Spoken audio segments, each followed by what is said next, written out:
Giant tigers vanished from the land, their absence brought by heroes thought a new threat close at hand. Rise, oh rise, adventurous brave, through forest, hill and fen. Our race, might, blood makes fight, and silver spotlight then.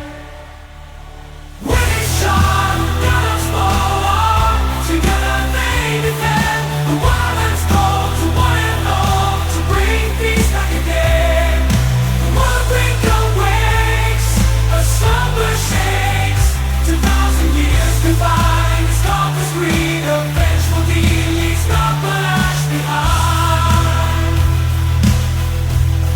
With every town they tear it down, their warpath never went. Terrorize, neath chaotic skies, their march it never ends. Rise, oh rise, adventurous brave, through forest, hill and fen. Our race, might, blood makes fight, and silver spotlight then. We's charm, colors fall, together they defend. The Wildlands call to one and all, to bring peace back again. From the archipelagos, chains the undead holds them free. A spectral tide they surge by, across the southern sea. The Wildlands weakness, darkness creeps, and all seems but a dream. But heroes' hearts will play their parts, and like the darkest need. Rise, oh rise, adventurous brave, through forest, hill and fen. Our race, might, blood makes fight, and silver spotlight then. Greetings, John, waters blow up, together they defend. The Wildlands call to one and all, to bring peace back again. So gather round, let trumpets sound, and banners be unfurled. For in this fight for what is right, to make a world with glory sown, the seeds of peace in wildlands shall remain. And tales be told of heroes long who broke through outrageous chains.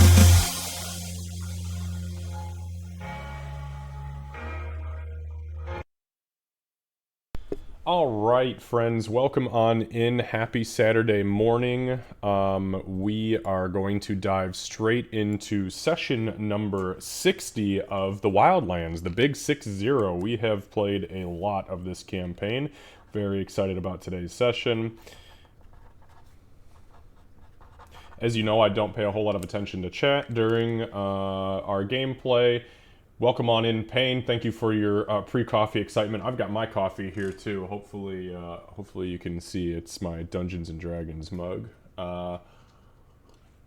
Appropriate for what we're doing this morning, I suppose. So, for those of you who joined us last night, thank you so much for joining us for our one-shot module, Nowhere to Run, which is actually a two-parter. We're going to be playing part 2 tonight from 7 to 10 p.m. Today we're playing till 2 p.m. for this session, and then next Saturday we're playing session number 61 of the Wildlands, and then obviously join us tomorrow night from 7 to 10 p.m. Eastern Time for Nerdy Knots campaign Boundless Valor. I think a bulk of it we're going to be doing, well, actually, I'm assuming if we've done our IBGAs correctly, we shouldn't need a whole lot of time for it, but we're going to be doing a 2-week in between game, and then diving into whatever else our crazy shit winds up bringing us to. So, anyways, without further ado, I'm going to go ahead and jump into the session. We're going to do a quick recap, and then we're going to just go into it. We left off in the middle of battle, so we are going to be seeing what else belies these poor little bastards. here in the village of Seawhip. So, without further ado, I'm going to jump back over to the team here, and we are going to dive into it. Thank you so much again for hanging out, y'all, and we'll see you during intermission, which will be at about noon Eastern. All right.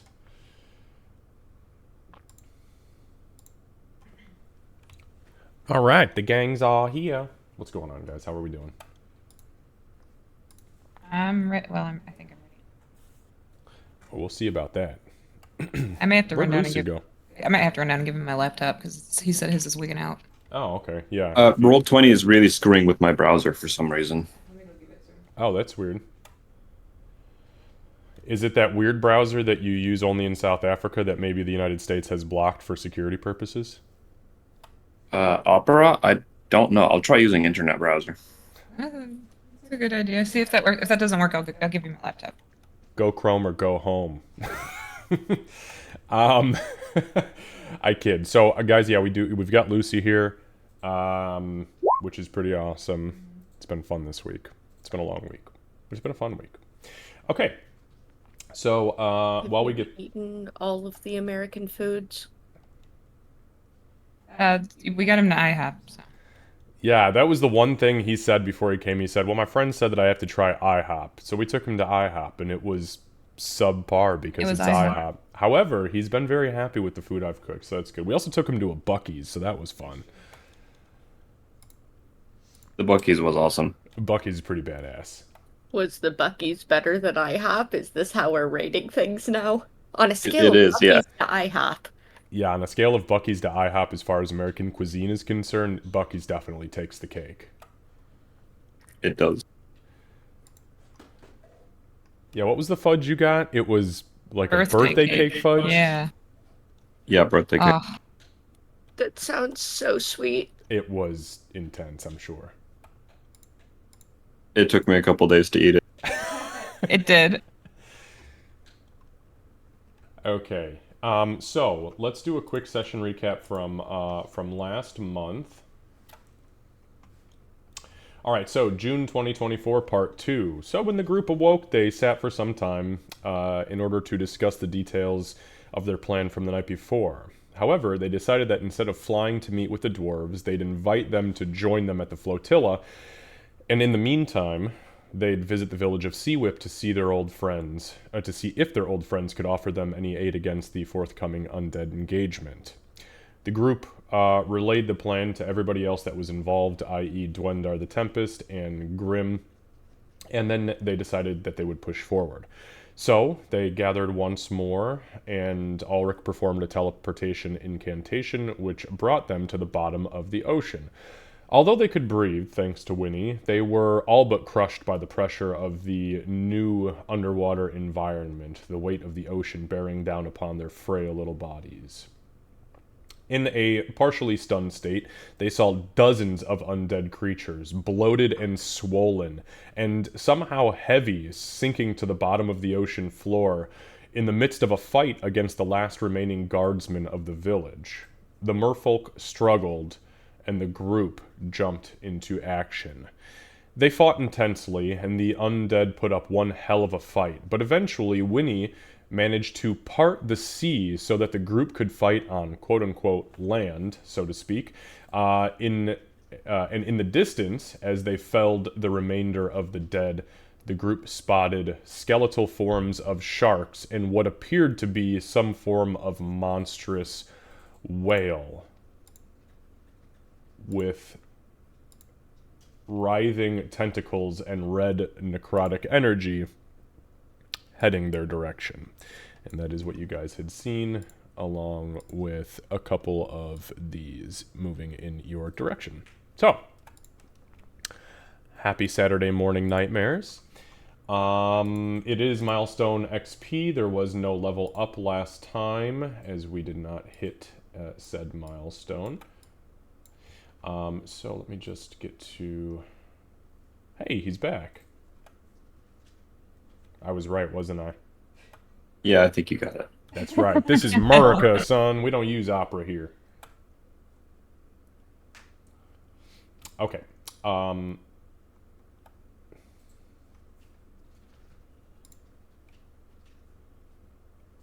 Okay, so that's that. I don't think I have any other super important notes. Today is the Saturday, the 1st of Ogtet at 11 in the morning. We had started last session at 10, but I figured it took about an hour for you guys to get situated before the teleportation, and then we had combat for like 3.5 hours. So, yeah, besides that, I don't think I have anything else. Any questions, comments, clarifications from anybody before we dive in?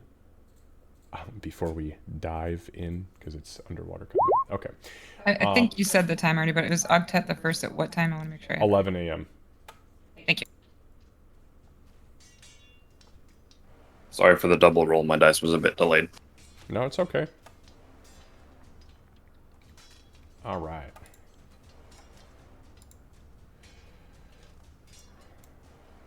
Let me just flip the actual encounter on here.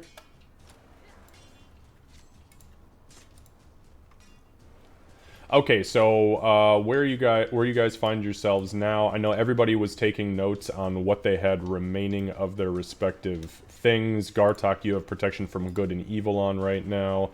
Ulrich, you have your spiritual weapon. Winnie, well, your part water thing is a 10-minute, so we're not worrying about that for the sake of combat. However, we do know that you need to use your action to maintain, and that action, I believe, is coming up this turn. Yes.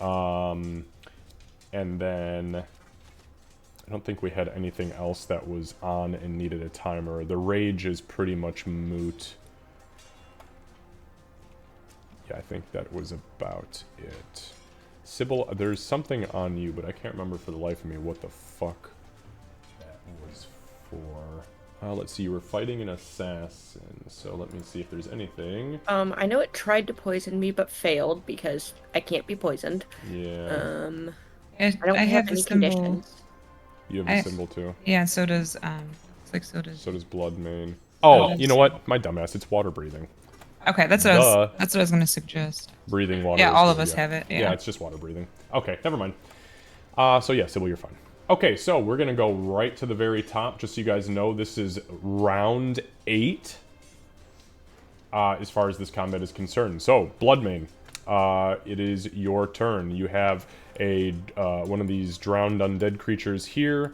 There's one down here within your guys' bubble, and there's one outside your bubble up to the north.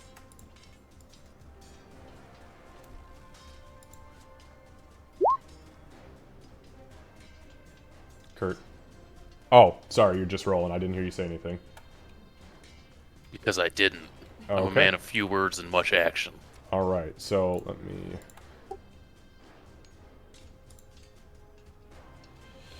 yeah, so 22 definitely hits.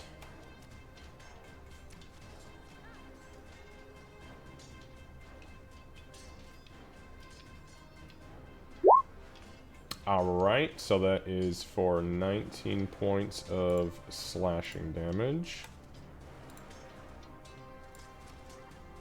Okay, it is alive, not by a whole lot, but it's still standing.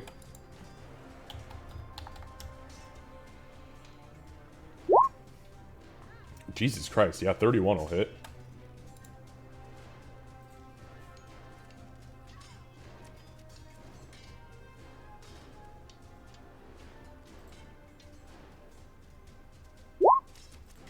Alright, for 20 points of damage, so...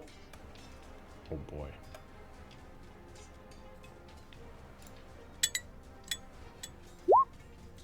Alright. I had to make a constitution saving throw for its undead fortitude. Let's just say that its constitution was not up to the task.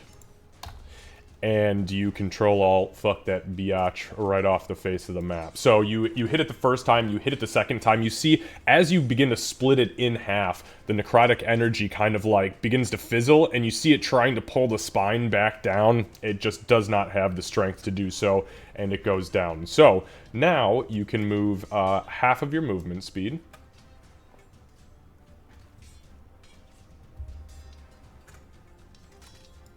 Alright, so...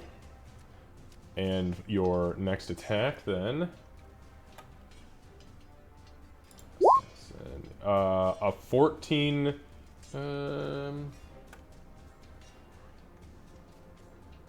Yeah, so a 14 just hits. Damn, dog, I rolled a 2. Jesus.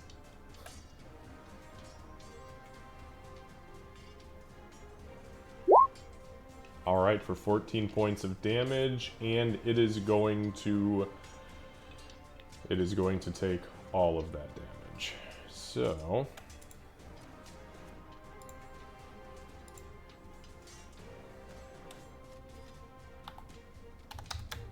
all right, this thing is still not quite bloodied. This is the most unscathed on the field. But as you slash at it, and it was kind of like it was kind of bobbing in the water a little bit. It's still got the big nasty blue things all over it. But it was in the process of reloading its hand crossbows, and it did not see you coming. So you managed to catch it off guard and give it a good walloping. Anything else? That's it for me. All right, Sybil. This is going to be quick. Stab, stab. Okay. Actually, you're right. It probably is going to be pretty quick because. Well, because I'm going to miss. Yeah, so 12 does miss. This thing is dodgy, even out of the water. 18 does hit, however.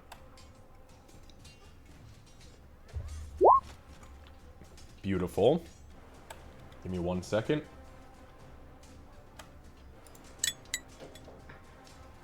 Oh, man. That is...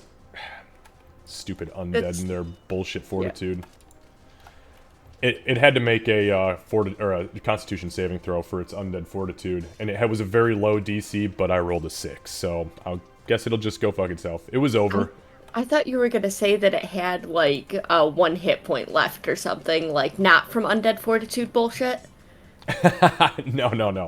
No, so yeah, you swing at it the first time, it tries to like rear back and get out of the way, and you see the opening, and you just plunge that dagger in, manage to sever the necrotic cord that's keeping it alive. You see again, as it begins to split, you see the necrotic energy kind of trying to grow down and grab back onto it to hold it together, and it just cannot manage, and it falls down. Okay.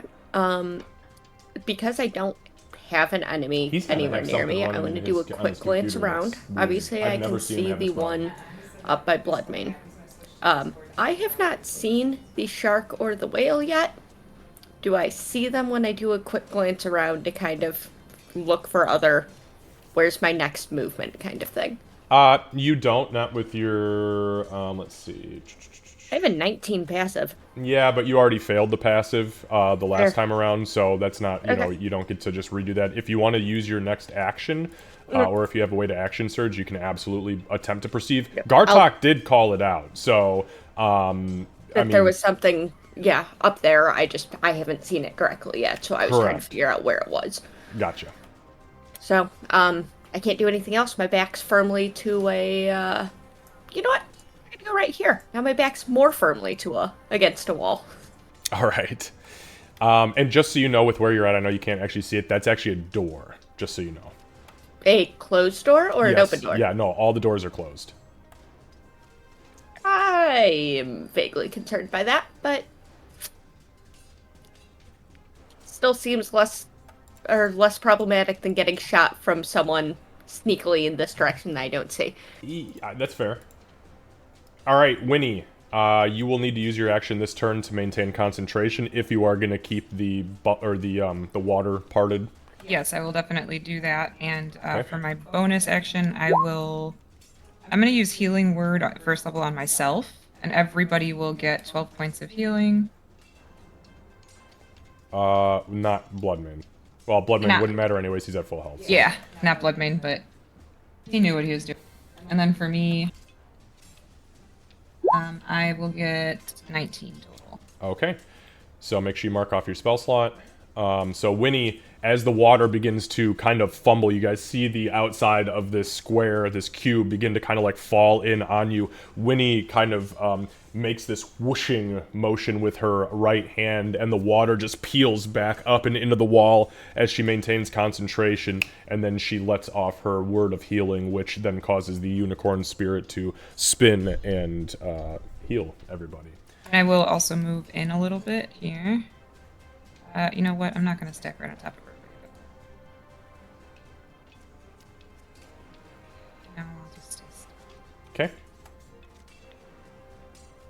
Candace? Yeah, I'm gonna just stay still. I'm not Okay. gonna move. All right, Gartok.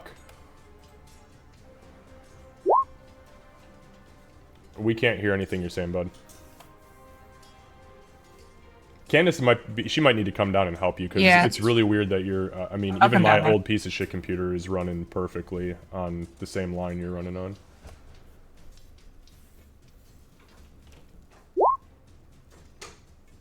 We got you, dude. We're coming. I have a sneaking suspicion, even with the Ethernet cable in, you are connecting to the Wi-Fi on accident. I could be totally wrong about that, but...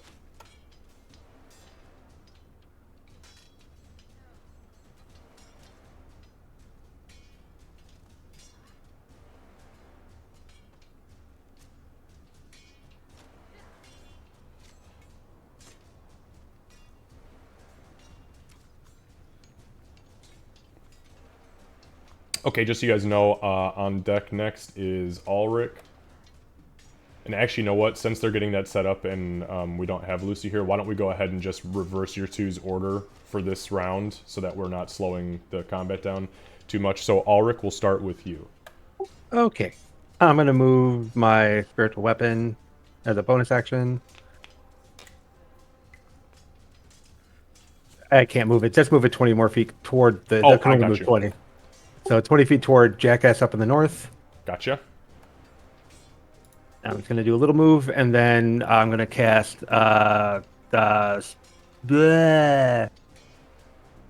Sacred Flame. Sacred Flame. Okay, and that's a dexterity saving DC 17 dex save. Okay. Dirty 20. So, you bring the flame down, and this thing, Bloodmane, as you're slicing into it, kind of rears back, and this jet of flame kind of spins past it.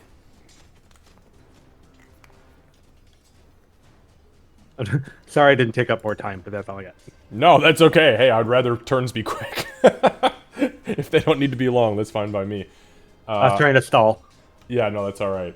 So... He had completely vanished. I have a sneaking suspicion he's going to fire 5, 10, 15, 20, 25, 30, 35. I don't mean to take his turn, but I really don't want to slow combat down. Not when we have horrible monstrosities to fight soon. That's exactly it. Yeah, I would like to move past it. So, oh, that's weird. He doesn't have a bow equipped. What the fuck? Oh, that's right, he didn't. He doesn't have a longbow right now, does he? He was using his fucking trident. Because he gave the longbow to Winnie for the water problems. Yep, that's exactly what happened. Alright, so I'm gonna take the most intelligent Gartok route here. 5, 10, 15, 20. That was an oxymoron. I know. Oh, I know. I'm not proud of what I've done. Alright, so he is going to swing with the... Oh, he had his trident out, I think. So he's going to attack with the trident then. Okay, that's a hit. And he was using it with two hands.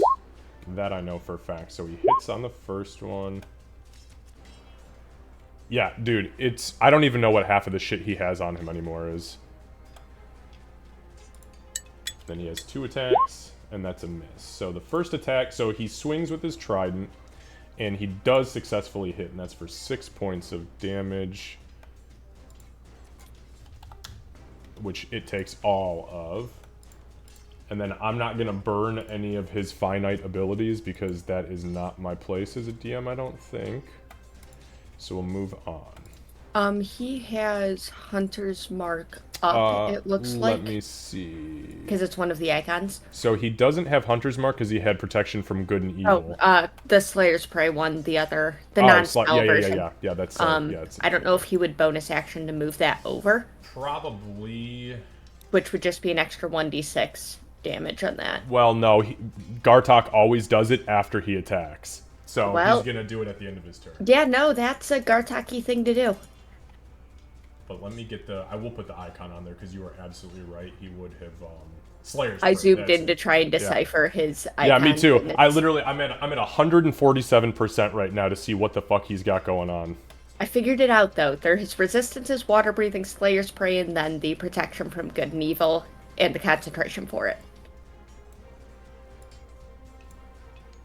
Okay.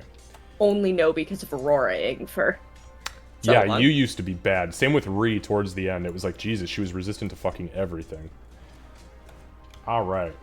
I just had to make sure everything was my prey in like 6 different ways. I don't know what's the problem with that, really. Right. Okay, so, alright, so this thing is going to switch... Actually, it is going to... Yeah, so it's going to swap to its daggers. And it is going to attempt to stab Bloodmane. Twice. Okay, that's a 17. And a 10. So the 17 hits. Alright, so that is... So you take 7 points of piercing damage, which is reduced to 3, but then you take 12 points of poison damage. So... Sorry, how many points of poison? 12. So 15 points total. And then it is going to use its bonus action to disengage. And then it's going to go 5, 10, 15, 20... 25, 30. And it, it essentially begins to charge Winnie. Alright, and then that brings us back. Lucy, did you figure it out? We can't hear you still, so I don't think that's a yes. Did you set up your push to talk? Oh, is that what it is? Yeah. Oh, okay. More than likely, that's what it is. And the microphone is up on the headset, too. He's using a desk mic. Yeah, he's got Oh, then I'm a jerk. Jesus. You joke. You jackass. Alright, Bloodmane, back to the top.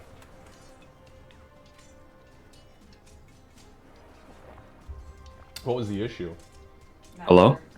Yeah, we can you hear hear you now. Yep. We're not sure.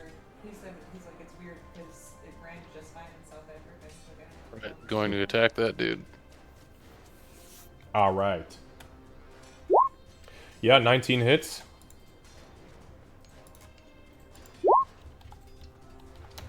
Alright, so essentially reducing it in half of its current vitality, you slash this thing and it just begins to spit black blood and gnarly, writhing leeches all over the ground. It is still standing, but not by much.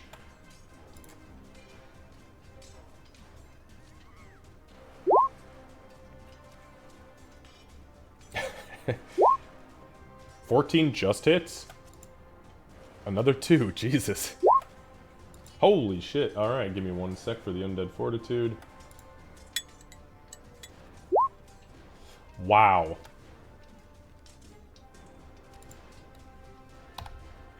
Alright.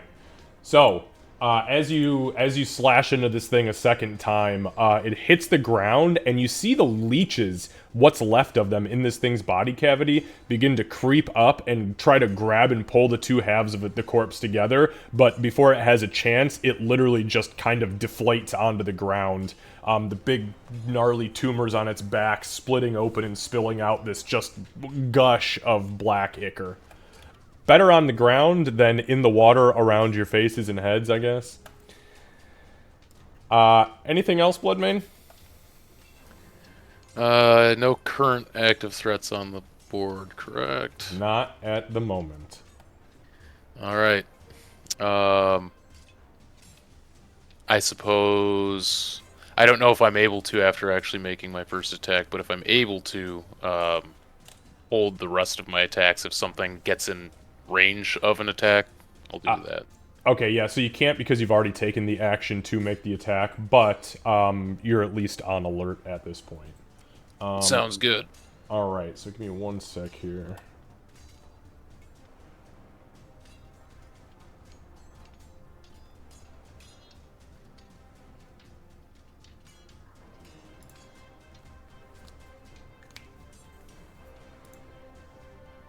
Okay, so we're gonna go to Gartok. No, I'm sorry. It goes Sybil. Okay. I am going to say, I'm gonna go over to Winnie. I'm gonna say, Winnie, it's me, and then I'm gonna use my action to reach into the bag of holding. Which is why I did the Winnie, it's me, don't stab me kind of equivalent. I am going to use my action to pull out Gartok's bow. And just, Gartok, holding it out. Okay. And then, yep, I don't like exactly where I'm at, but I'm sure it's hell not going out there. True. Winnie. So, Because this is all happening at the same time, since she is opening a bag on your person, you cannot move. right. Sorry. Oh, it's all good. I'm going to just try to keep it simple. Does anybody look like they're straight up bleeding right now? You are the worst. Me? Well, according to the hit Oh, I points gotta you have update on that, the actually, yeah. on the map. I mean, I'm still not great, but Oh, no. Everybody look. I mean, at first, I mean, everyone's covered in ichor and blood, but it's tough to tell who's actively bleeding at this point. But nobody is like looking like they're about to faint. all right, because I don't want to put myself in danger. So I'm going to hold my action, and I will use Primal Savagery if something comes in the range of me being able to use it, because I don't want to risk my concentration. So wait, say that again. What would you say? I'm going to hold my action, and I'll use Yeah, Primal yeah. Savagery if something comes in range, because I don't want to risk my concentration. All right. Okay, so. Oh.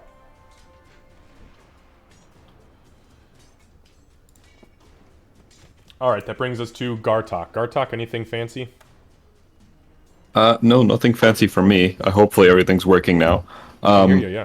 Awesome. Then I'm going to go over to Sybil, grab my bow, and say, "Thank you," and just get ready to shoot two arrows, an arrow at whoever. I guess whether the shark or the whale pops in first. Okay. The first enemy I see is the. Okay. Okay. Got you. All right. So. I hate how clustered we are. Chef's kiss. Ulrich. My poor building.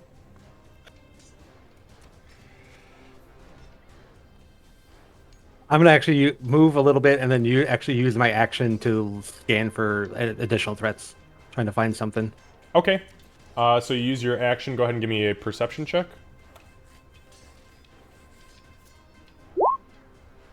22.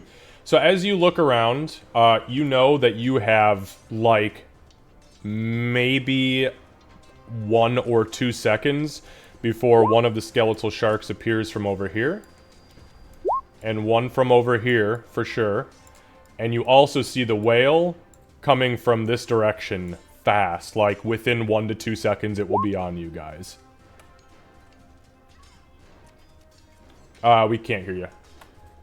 No, it's counting to myself. I was counting the movement I did move toward the shark, and then the movement I'm going to make toward away from the shark. And then I'm going to move the spiritual weapon 20 feet toward the direction that the whale was coming. So, like, to the edge of the bubble. You want it on the edge of the bubble, or you want it out, like, outside? On the edge for now. Okay. So I can make adjustments on the next turn when need be. Yep, and actually, you know what? My dumbass, I can just fucking do this for you. There, now you can control it. Ooh, nay. Okay, so, back to the top of the round.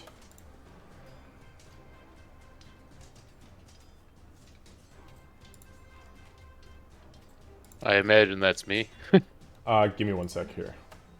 All right. Yeah, it is looking that way, but we got something shifting, so...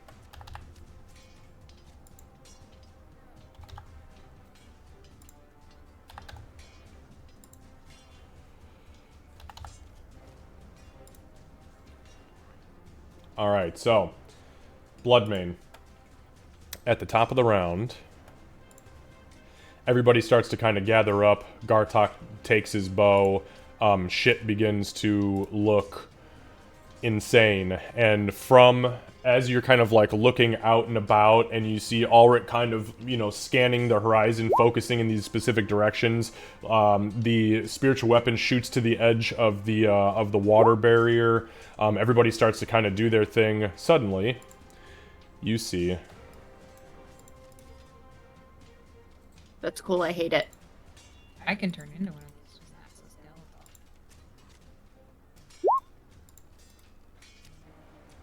Fight shark with shark.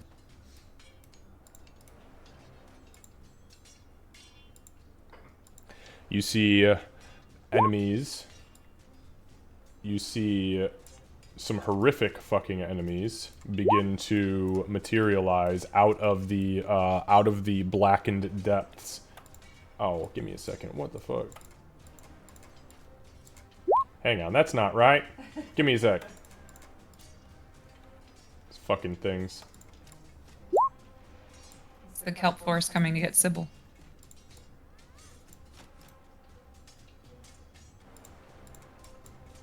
There we go. Sorry, it didn't... Apparently, it decided not to group.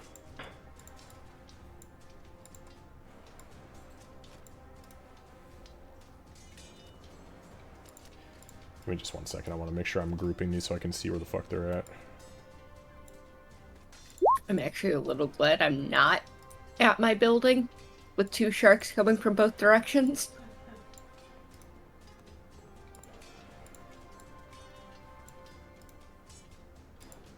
Okay, Bloodmane, what would you like to do, my friend?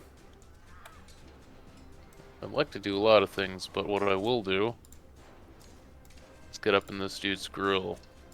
Okay. And I'm going to try to attack it. Alright.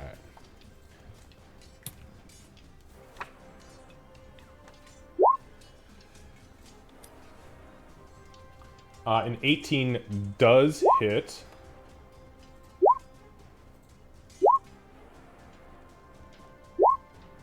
Alright, so it takes all of that damage. Give me just 1 second here.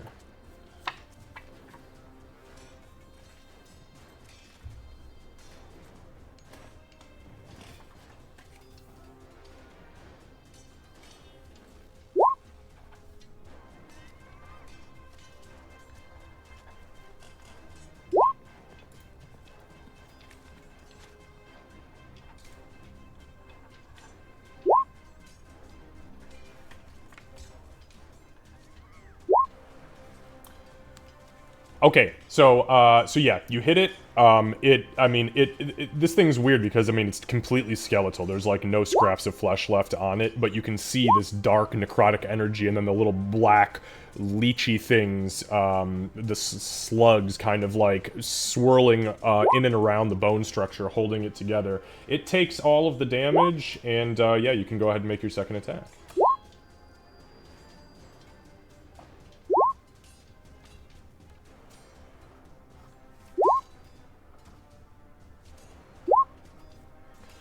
Okay, 18 again hits, takes all 13 damage.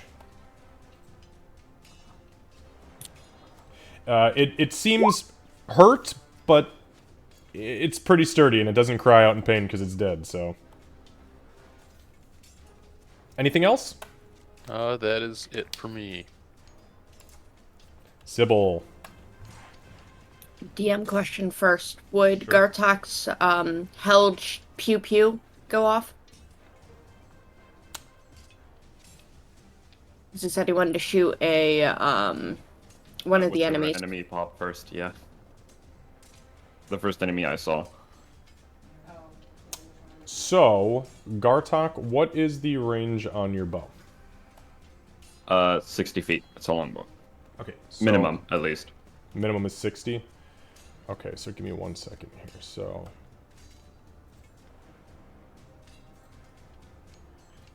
Okay, so... I don't know if it matters, but I can shoot up to my max without disadvantage. No, you can't. That's only versus cover. Underwater, anything that shoots past the first increment automatically misses. That's underwater rules as written. All right, no worries. Which is why you switched away from your longbow. But that's why I'm doing the math, so give me just 1 second here.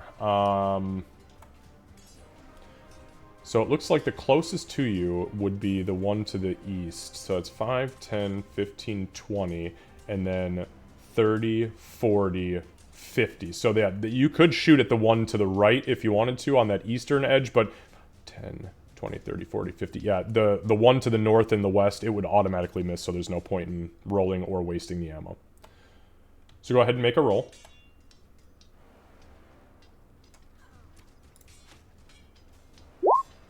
Okay, 26 definitely hits.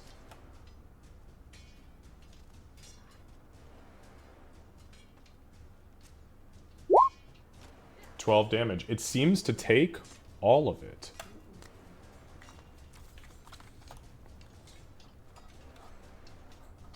Okay, Sybil, your turn. I hate everything. I don't actually know what I could do.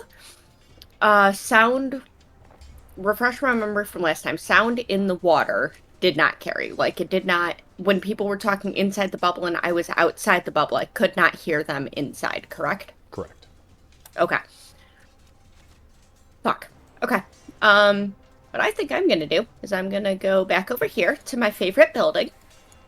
And I am going to, I don't know if I need to be, if I can, from here, I don't know if I could stab here with where the edge of the building is, if this thing gets close enough. You can sure try. Yeah, sure. I'm gonna move, hold my action to try and stab at the horror if it comes around the edge of the building. All right. Close enough. Okay. With that being said, the sharks are now going to act. So. I don't know.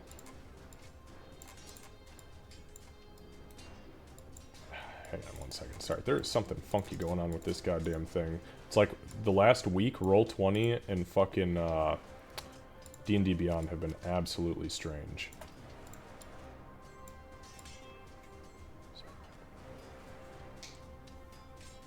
So, in a very borderline horrific show of force, the skeletal shark jumps up and through the barrier, as it, unfortunately for you guys, has not only a swim speed, but also a fucking land speed. And it swims up and out of the barrier, hits the ground, and literally its skeletal fins drag it across the ground, and it begins to bite at Winnie and Gartok. So, let's see. Do either of you two have any hit points missing? Could be 1 hit point or 100. Okay, thank you. I do not. Alright, so Winnie, this thing is going to begin to blood frenzy on you. Alright, so that is a 22 to hit. Yep.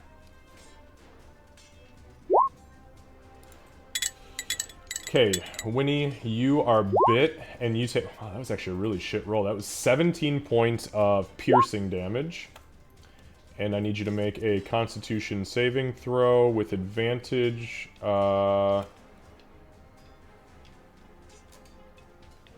DC would be 10.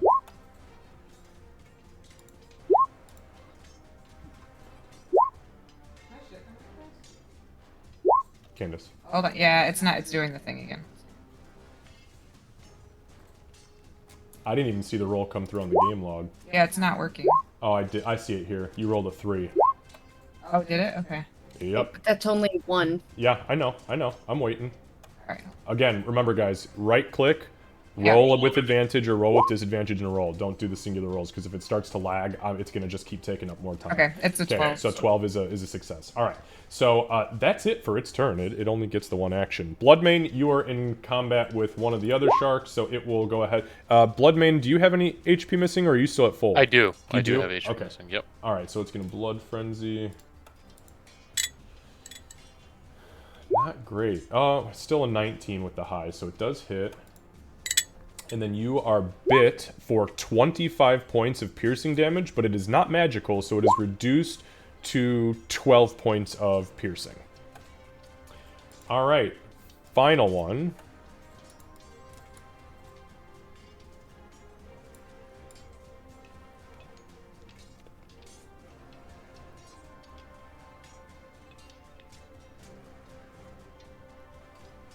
So it's going to come here, and it will round the corner. As it's rounding the corner, Sybil, since you had a held action, you can stab it.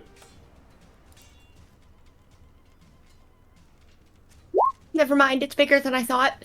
Yeah, so you actually... The blade drags pretty deep across the bone structure of this thing, and you see a couple of the leeches and grubs fall off of it. It just barely not enough oomph to actually damage it.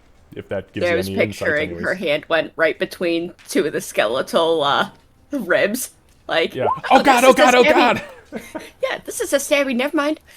I do have a question, because I left the room, so I don't know if it's been a turn or not. But I was holding an action for Primal Savagery, for when something got in my range. Am I still holding that since it has... I don't think I've had You guys have to tell me as that's happening. I haven't had a turn since then. It doesn't matter.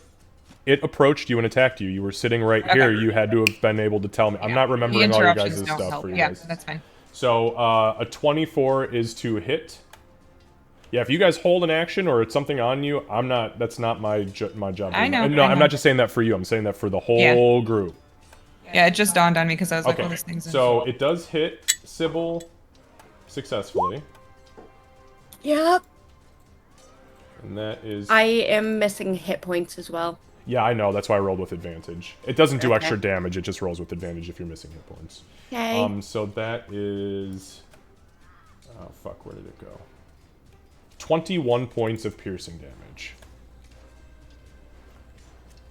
But now their turns are done. A few more. Yeah, I just watched that drop. Winnie, it is your turn. Actually, Winnie, this is your turn to use the action, because last turn you got to hold your action. Yeah. So you have to use your action if you want to maintain the water. Yep. Yeah, so I'm gonna do that. And then bonus action, I will, I'll heal, I'll use Healing Word on myself again. Everybody will get 12 points of healing, who's in the circle.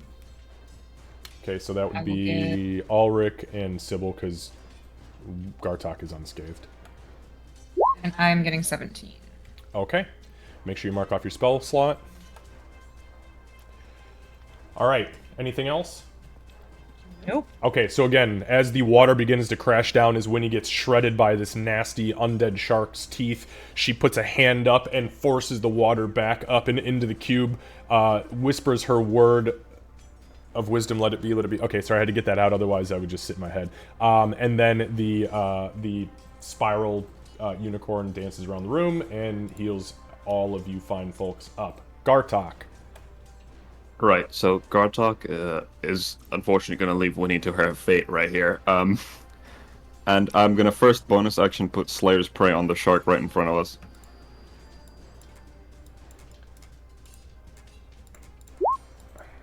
Okay.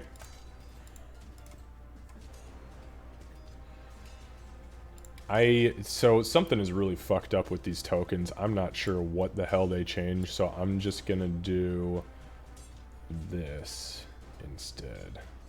But it's got Slayer's Prey, so. Alright, then I'm gonna move back 5, 10, 15 feet. You can have an attack of opportunity with disadvantage because I have protection from good and evil.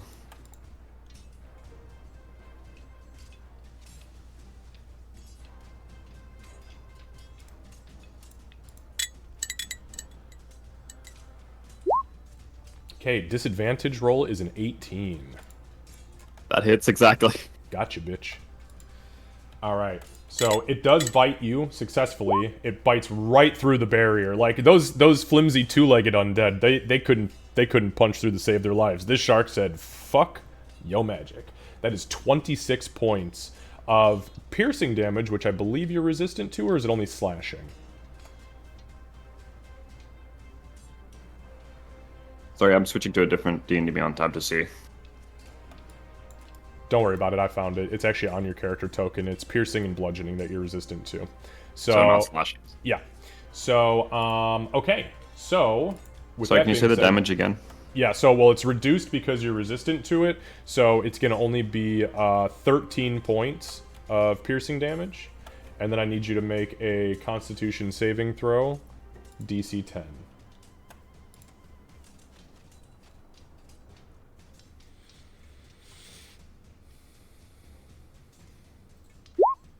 Six, and there goes the protection. So, as it bites you, Gartok backs up and you see the barrier kind of power down in that fashion. Very robotic. Alright. Gartok, you get yourself back some ways. What would you like to do? I will then take 2 shots at the shark in front of me. Okay, go ahead and fire.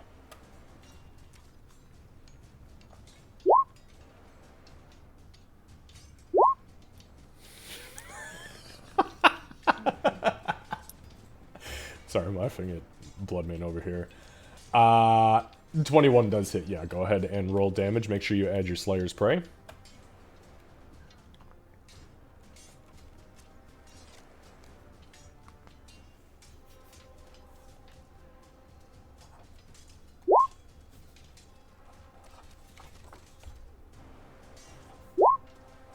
Really low roll. Okay, 9 second total. shot.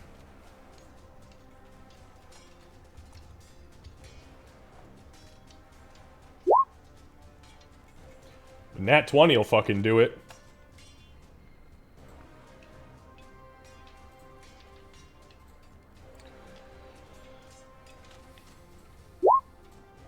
Okay, 13, beautiful. Weird question. You didn't have any. You didn't have some weird rule for your crits, did you?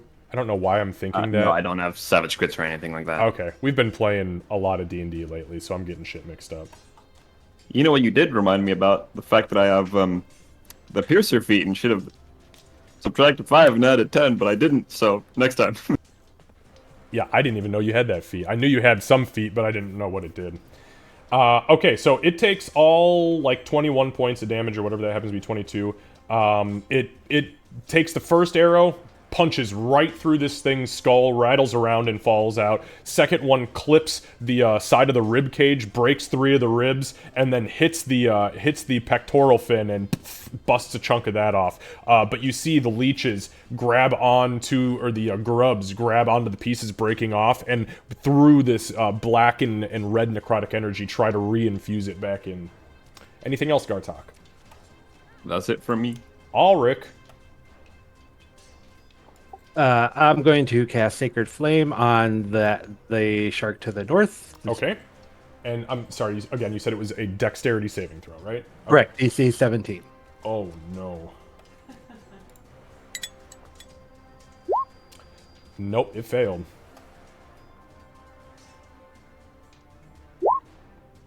Whew.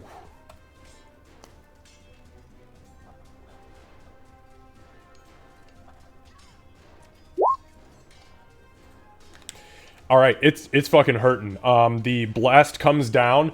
You see it try to dodge, but it's essentially beached at this point, so it just kind of like lists to the left a little bit, and the beam just catches it right across the other side of the ribcage that Gartok did not hit, and just decimates a hole, just burns a hole straight out of it. It's not looking great. And then the spiritual weapon's going to try and take a chunk out of it. Fuck yeah, go ahead, give it to me. And just so you guys know, with their size, it is the block that's around them. That's why I have that set under them. That's the space they take up, just so you know. So yeah, a 20 absolutely fucking hits.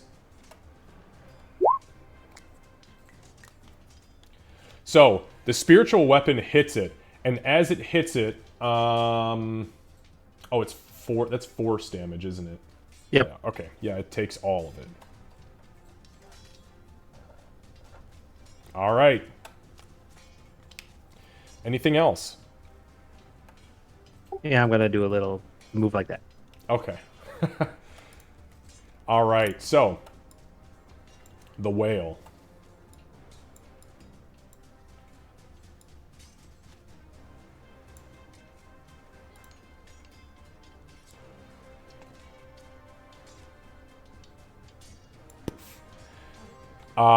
Again, breaches the wave that is being held up. Fleshy, not skeletal, hits the ground, and those writhing tentacles lift its corpse up, and literally from underneath it you see hundreds of thousands of tiny black fingers keeping it aloft until it gets to where Winnie, Ulrich, and Gartok are. Plops itself down. As it opens its mouth, the tentacles begin to swing out like hundreds of lashing tongues at you guys. So let's go ahead and start with the first one is going to be on Winnie.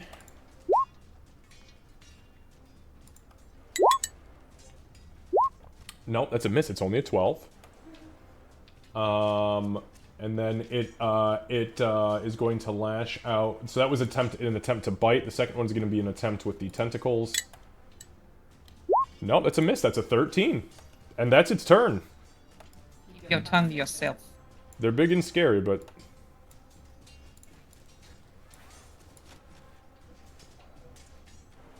They definitely are big and scary. Yeah, I'm not sure The there's second a lot at the whale. end of that. The second whale from the south breaches, again, the barrier in very similar fashion. As it raises up, hundreds of thousands of tiny black tentacles carry its corpse until they slap it down in front of Gartok, and it begins to attack. Oh, a nat 1 on the bite. Terrible. It's like they're a fish out of water or something. Okay, so it misses on the second one with a 16. So that's that. Turn over. Back to the top. Where are we at, by the way, on spiritual weapons? This is spiritual weapon. Sorry, the totem. The totem, because we're on round 12 right now. I have 4 turns left on the totem. 4 turns on the totem. Spiritual weapon, I think, has got what, 5 or 4? 5. 5, and then I think that was the only thing we needed to worry about. So, Blood Mane. Okay. I am going to attack recklessly and use Great Weapon Master on that. All right.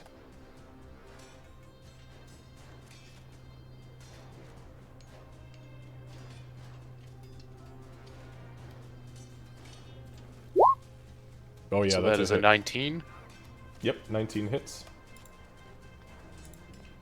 Roll the other one as well, see if I... Okay. So is that, what does that become then, a 15? Correct. Okay, 15 still hits.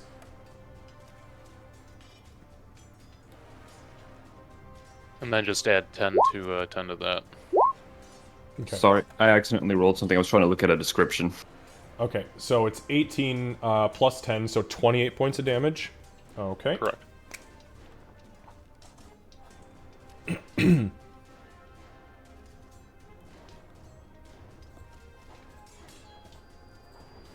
All right, it's still alive.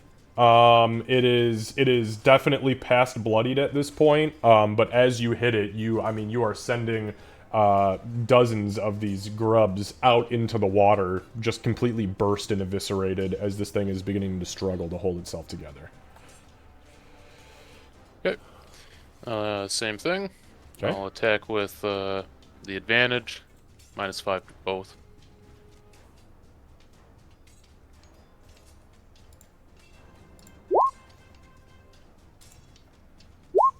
Okay, yeah. So a 13 on both of those then does hit.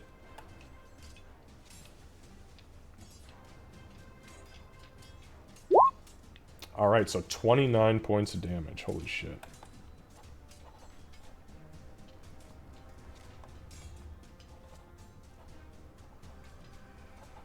Yeah, it's not having a good time right now. It is still holding itself together, but it is just bare bones at this point, holding itself together. That's a skeleton check, friends. Okie dokie. As a bonus, I think I'd like to call Little Tenty to the ring. Okay. Oh, Oh. Okay. Hang on, I got something for you.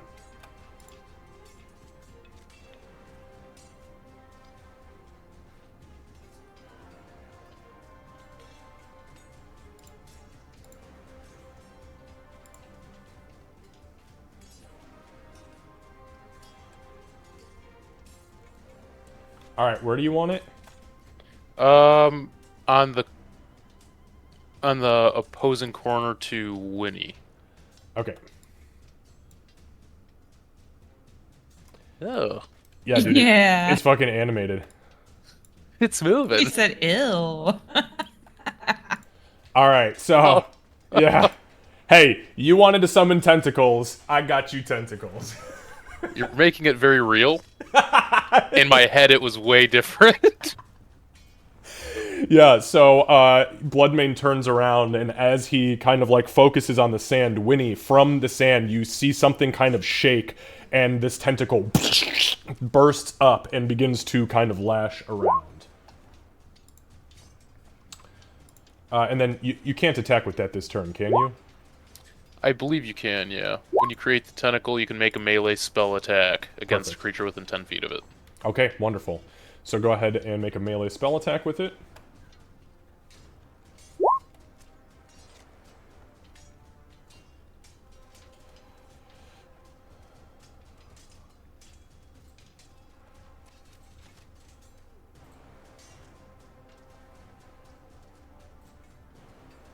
It is not rolling.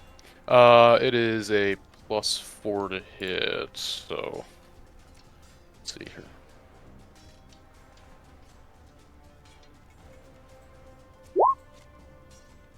Okay, so 17.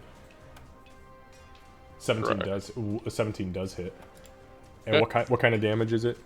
We will go with lightning on that. Lightning. Got it.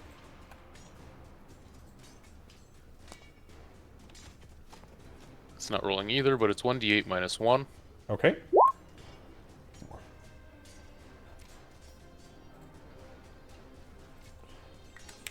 Alright, so the tentacle comes down, and as it lashes the top of this this shark's fin, you guys see a burst of electricity kind of jolt through part of its body. A couple of the grubs fall off of the inside and bounce off the bottom of its rib cage before hitting the ocean floor. Anything else, Bloodmane? That'll be all for me. Alright. Sybil. Gonna stab. I'm gonna Alright. try and stab. 26 absolutely hits. Stupid immune to sneak attack undead. Yep. So that's 6 points, and I am going to... I hate so much of this. 10, 15, 25. Yep, I'm not going to be able to do much. I'm going to just take a step backwards. Actually, we are going to... Yeah, so we're going to take 2 steps back, mostly so I can look around the corner and see you, kind of gauge, and then I'm just going to take a slow step forward again. Okay, yeah, as you move away from it, it is going to try to attack fancy you. footwork. Okay, and that does what? Means it can't take an attack of op if I've attacked it. Okay, perfect. So you move, and that's it. You just stand there? Nope, I'm going to go forward and try and stab again. It was she needed to gauge and decide whether or not she was doing something else in characterly. Oh, okay, so here's the thing, though. You can't do that, though. You can't break up the action if you don't have multi-attack. If you're using your bonus action as your second attack with a 2-weapon fighting style, then you have to use it at the same time. I'll stay where I'm at, then. Okay. She still needed to get a lay of the field. Totally understand. Alright, so we're going to move the shark up 1. And then we're going to start... I'm actually going to start at the top, because obviously it's going to attempt to pursue you. But the one at the top that has... Well, that has the tentacle currently writhing around it is going to attack Winnie, because she's the only one in range. Winnie, that didn't... Is your HP correct? Should be. Yeah, because I healed myself for exactly what I got damaged. Perfect. So that's a 25 to hit. Yeah. That is 28 points of piercing damage, and I need you to make a Constitution saving throw with advantage, DC 14.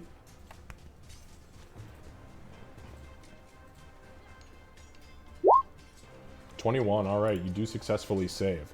That ends its turn. It only gets one attack. Bloodmane, we're going to move on to your shark. That is a 23 to hit.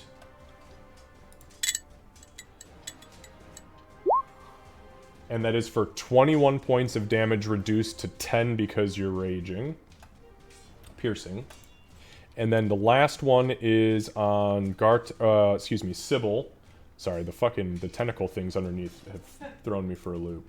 Okay. Okay, Sybil, that is a 25 to hit you.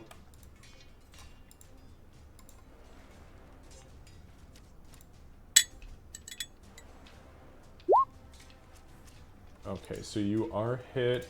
God damn it. Man, something is funky with D&D Beyond again. They gotta get their shit together. Yep.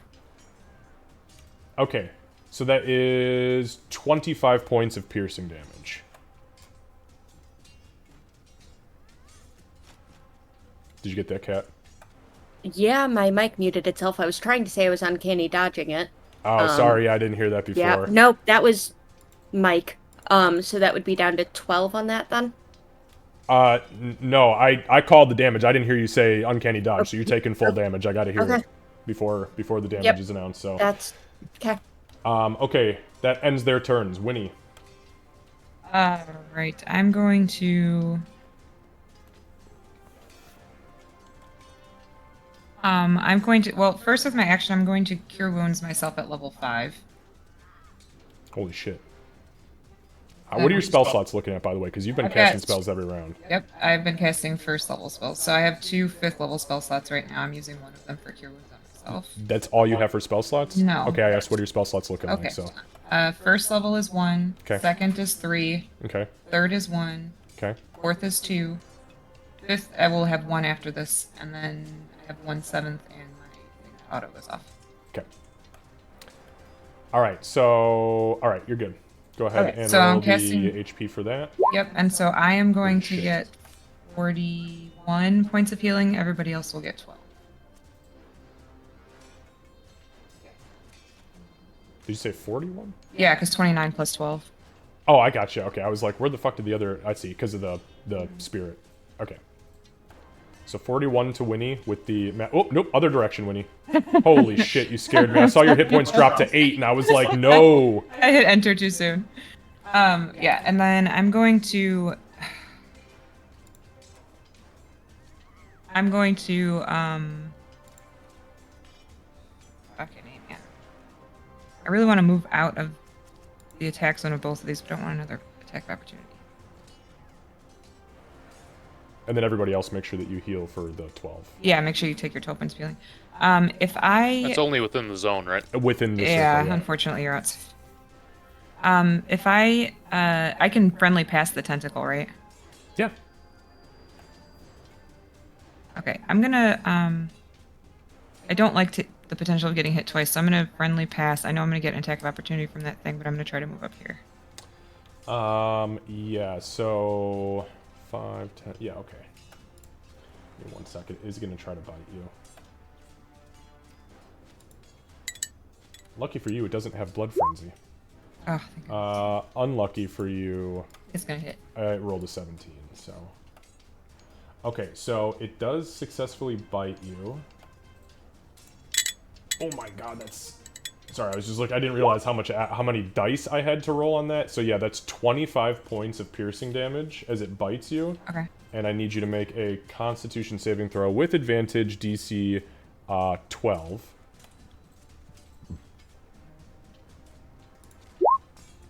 Okay, you're fine. And then I also need you to, let's see, so 5, 10. So you are actually,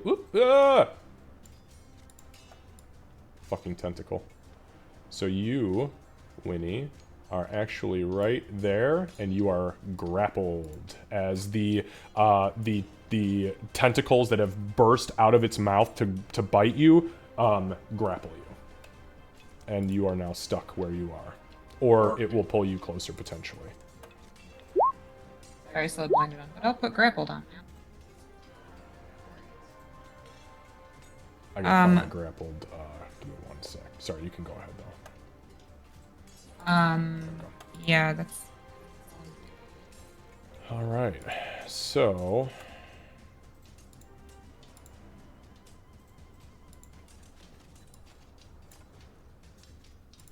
Okay, I'm just gonna do that so we know who's grappling who.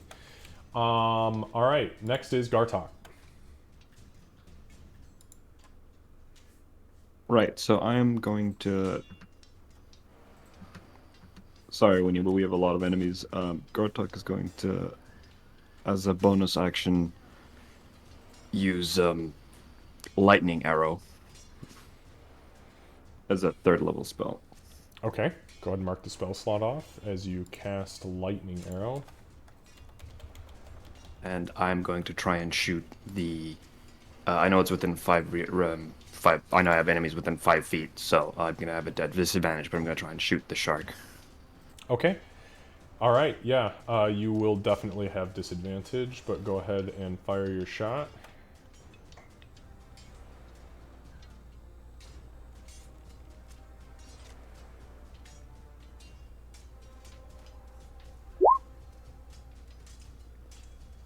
Okay, 20 does hit.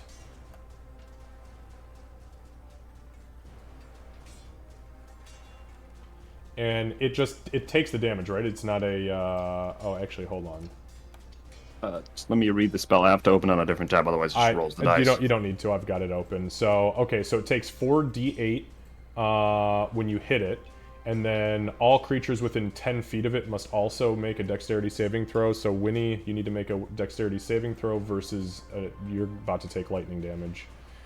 And then the whale also needs to take it, so it's 5, 10, 5, 10. Spiritual weapon and tentacle are not affected because they're not real. Alright, give me a sec here. Ooh, I do not have a good dexterity saving throw. Okay, so the whale rolled an even 0 with its negative, so it's going to take all of it. So why don't we start with this? Gartok, so we've got... Okay, 16 on the 48, and then 9 on the 2d8. Yeah, I'm just looking at the total there. So that is for 25, which goes to the shark. The shark needs another 1d6 for a hunter's mark. As if I hit it with an attack.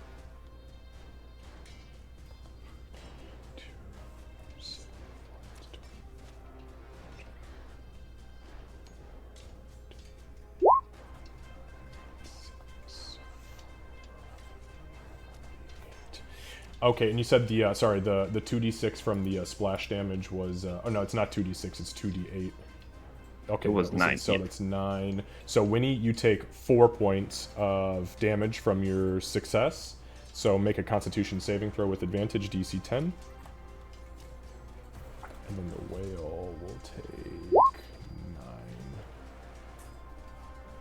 All right, and Winnie loses concentration because of Gartok's friendly fire, and the walls begin to collapse under you guys, and water begins to fill your space once again.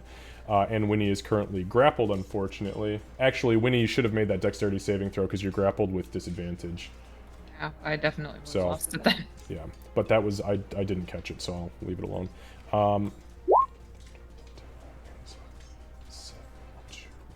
Okay, sorry, there was a lot of creatures that took damage right there, so I had to figure some shit out. Okay, Gartok. Draws an arrow, fires with his sharpshooter ability, which normally people wouldn't be allowed to do, but because he is not affected in any way, shape, or form by cover or distance, he fires the arrow expertly around the whale in front of him, snags the shark. The arrow detonates on this shark, sending a burst of electricity out. Winnie seizes up momentarily, and you guys see the water from the sides and the ceiling begin to literally crash down on top of you. Anything else, Gartok? Yeah, my weak I have spot's right another here, arrow. Gartok, right here, if you want to just shoot it. Yeah, I do think I have another arrow for you. Because the spell was just a bonus action. That was just a normal arrow attack.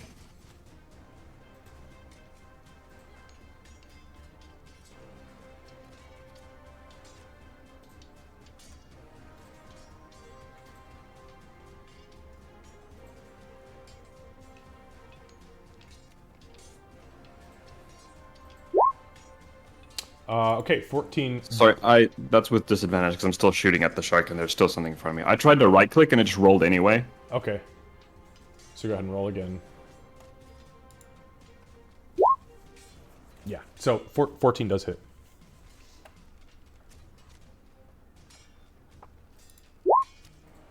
That's actually not fucking bad. Sorry, Winnie. Yeah, when this water starts crashing down, you're gonna have a whole lot more people to apologize to than just Winnie. Okay, that is Gartok's turn. Ulrich. So just for clarification, is it still easy to cast for like till the end of this round and then we're drowning again, or? At this, well, no one will be drowning because you guys have water. That's what I meant. I was joking around, but. Oh, okay. Yeah, I just wanted to make sure that nobody thought you were about. I mean, look, it's gonna fucking hurt. I'm not gonna lie to you, but you'll be able to breathe for a bit. Yeah, so you will have until the end of this round. So during the remainder of this turn, you're fine. All right, I'm gonna friendly pass, maybe not friendly pass to Gartok, over to this point, and I'm gonna whip out a scroll and cast lightning bolt and hit the whale and the shark, and not Winnie. Okay, all right. So let's see here. It is a DC 17 dex save.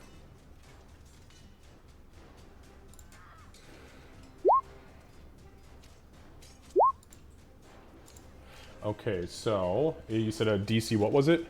I'm assuming it goes off mine, so 17. No, it's a scroll. No, it's not. Give me one sec. So spell scrolls. What? Oh, that's level 3. Yeah. Level 3 scrolls are DC 15s. Okay. Okay.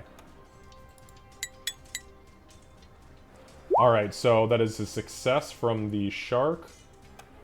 And the whale would have succeeded, but with its negative is a 13, so it did fail. So go ahead and throw some fucking D6s. Sorry, I wanted to make sure I deleted it before I forgot. Thank you.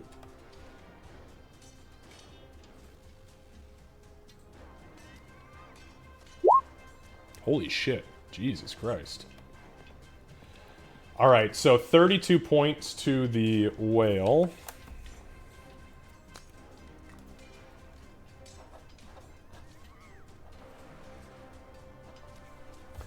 And let's see, that would be 15, so that's 16. Alright, so the shark is really, really, really fucked up. The whale is still doing okay, but it's actually taken a fair amount of damage at this point and is pretty close to bloodied. So the spell scroll, you fire off the incantation, the spell scroll evaporates in your hand, spins into an arcane rune, and blasts forward as a lightning bolt. Anything else? Yeah, I'm going to spend 2 sorcery points to quicken spell Word of Radiance, so if both whales can make a DC 17 con save. Oof. Okay, that's a fail for the one in front. And the one in back, nope, that's a fail on both of them. God, that's really sad, because they've got a really high constitution. Okay, 13 damage to each of them. And then the spiritual weapon is going to go on the shark.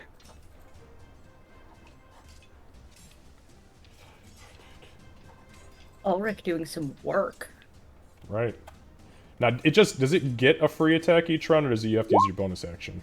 Let me I'm reading the spell. I clicked on the spell and then it did the thing. It's fine. I just want to make sure, because you can't take 2 bonus actions.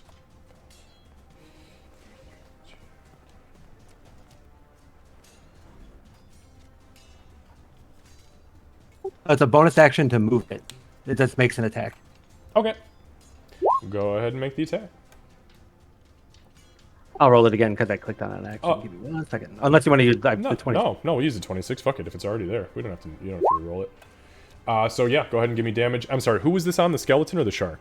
I mean, or the whale. The sharky poo, the one that's floundering about. All right. So 15 force. So that shark is holding on to the last scraps of its existence for dear life, or unlife, I guess. As the spear hits it, I mean, it evaporates a good portion of the tail section that was pretty much all it had to steer itself in the water. So it is very, very, very close to death again. And there's 4 rounds left for the spiritual weapon, and then that's every single action I can pull off out of my butt. Okay, let's hope you don't have to use your reaction. You could still cry. That's for free. I've been doing that every round. Don't worry. I'm crying on the inside. All right, so the whales. Okay, so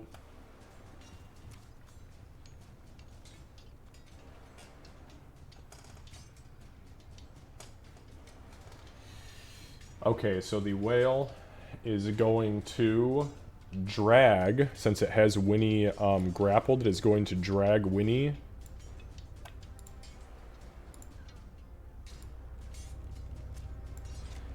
you guys see the tentacles pulling it in towards its open maw, and it is going to attempt to bite her, and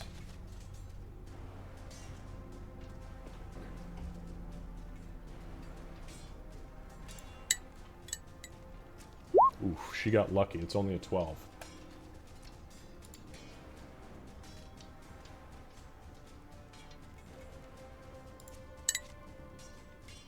Okay, that was a 16, but I think she's an AC 17. Nope, she doesn't. That is not... That's Gar... No, Gartok's got an 18. Okay, so the 16 hits.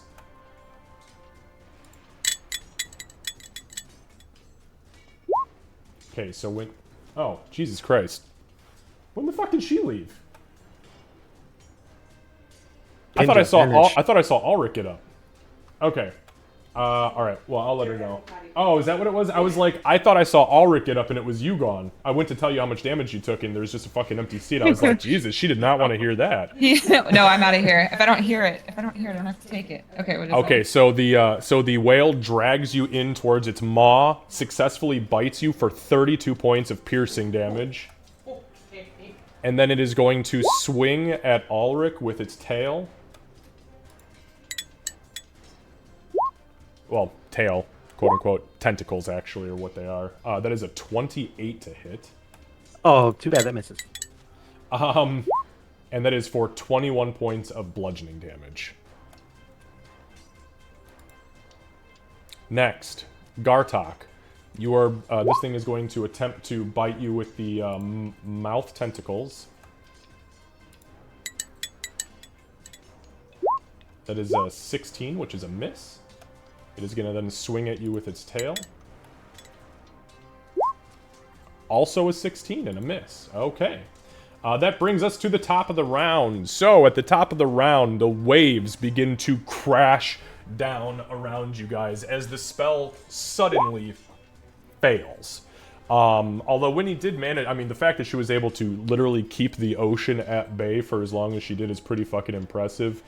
However, the waves begin to come crashing down around you. So what I need is from Sybil, Gartok, Ulrich, and Winnie, and from mine as well, because they're taking essentially crushing damage at this point, I need everyone to make a Constitution saving throw.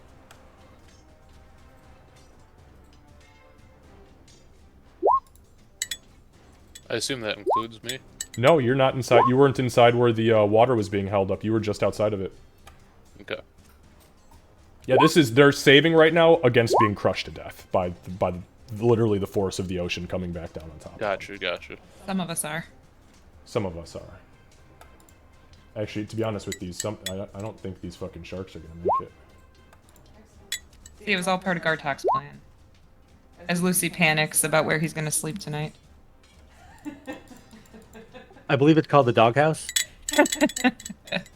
He can sleep under the gaming table downstairs, thank you. With his Baby Yoda bed sheets. That's all we had to fit the mattress. It's true, that's all we had. Honestly, it's awesome. I love it. Okay, so luckily for you guys...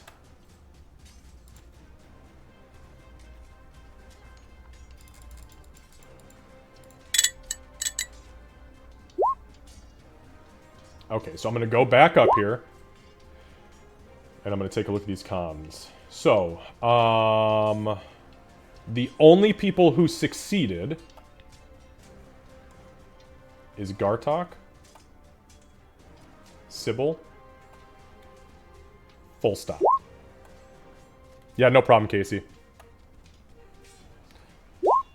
Okay, so, for those who succeeded, you are going to actually, let me just do the ones who failed first. Okay, so those who failed take 23 points of essentially force damage. And you also take 24 points of cold damage. I thought I got out of it. I was like, oh shit. Okay. No. Okay, so that is going to be if you is anybody resistant to cold besides Bloodmane? I don't think so. Okay, so those who failed then are going to take a total of 47 points of damage.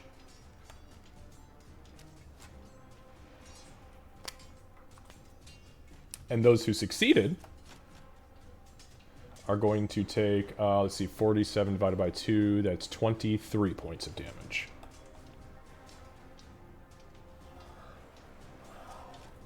Winnie goes limp. So now...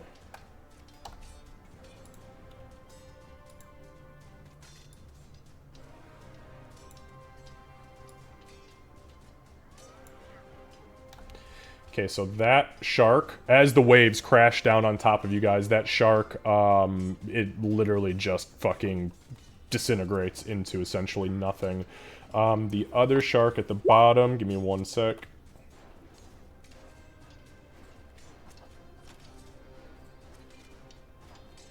Goes from pretty much full health to, well, I shouldn't say pretty much full health, it had been hurt a little bit, but it is way past bloodied, and then the whales both take full damage. So let me just do the math real quick. And Lucy, make sure you update your token. I did, isn't it at 88? What the hell was that? I was clicking on it to see Jesus. the description, but I'm pretty sure that goes off.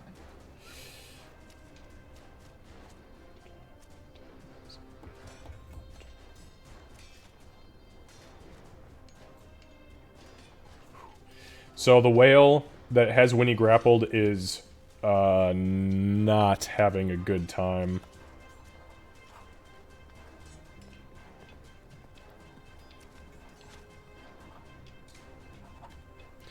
Actually, both the whales are really fucked up, and honestly it was all from that damage. Okay. So because I hit 0 hit points, my faithful summons would go off. Okay. Give me 1 second for that. Alright. All according to Cake? What? I don't even All know going according to Cake. I don't know what that Gartok even logic. means.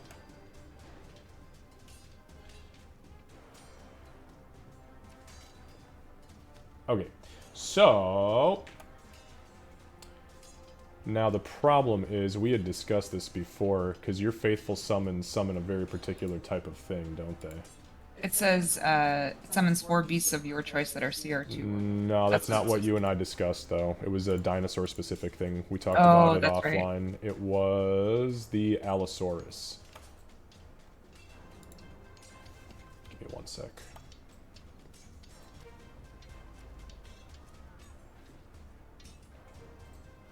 Okay, so I'm going to drag them on to the screen, and then just give me a minute, because I'm going to have to set them for you to have control over them. And then go ahead and make sure you mark that off. Whoops. I did mark it off.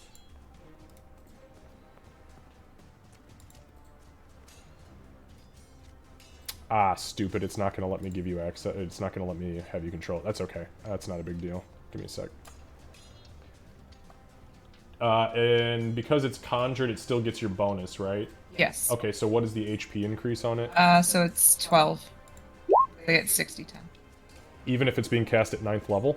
It's it just says 2 times the hit die. Okay, Number so hit die. what? So what's the total? 12 total. 12 Okay, so it's going to go from 51 to 63. Yep.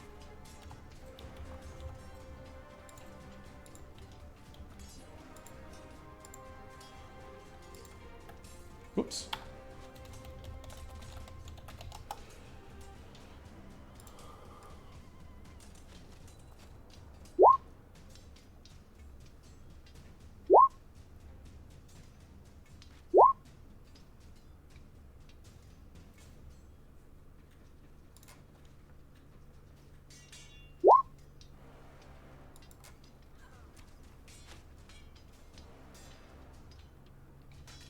Okay, so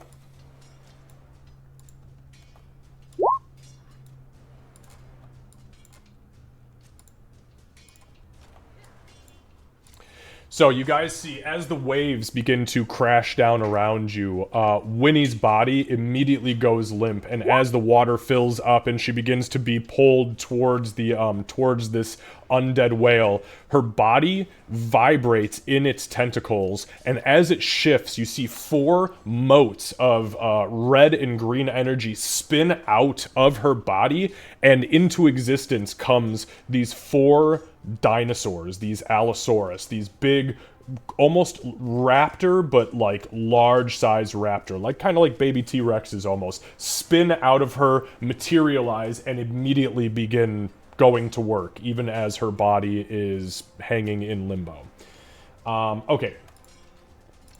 So that was a lot for a top of the round action and nothing else.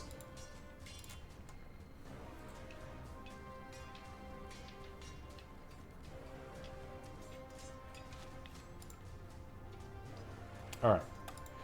So, Bloodmane, I guess it's your turn. Oh, hang on. Casey is back. Oh, Casey already dealt that. You took the damage. Never mind. Yeah, I did. You're good. I mean, you're not doing good, but You're not No, good. no. Okay. Better than Winnie. Okay, Bloodmane. I don't really know how to follow up. Like, that was... A lot of shit just went down. This is going to be boring in comparison. Alright, I am going to, again, attack recklessly, which will give me advantage. And then disadvantage against its attacks. And also use Great Weapon Master to add 10 damage at the cost of 5 to my to hit. Understood.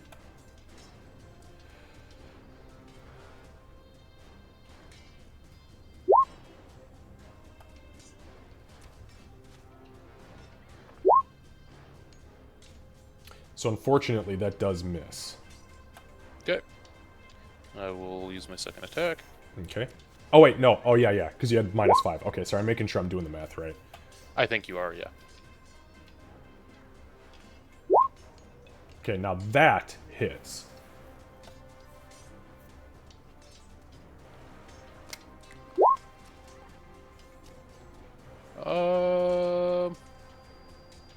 Yeah, so that did not take into account my rage. I don't know why it's so hit and miss with that. So rage, plus 13, so it should be 24.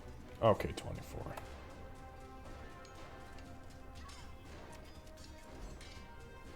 Okay, so it is still standing, but it is just barely holding itself together. With the first attack being a miss, the second one comes in and clobbers it a little bit. Though the sucking motion of water to refill the space that was empty kind of throws you off, throws the shark off too. You see it kind of like being caught in this pseudo wave. Any other actions? Yeah, I would like to use the tentacle to attack that whale. Beautiful.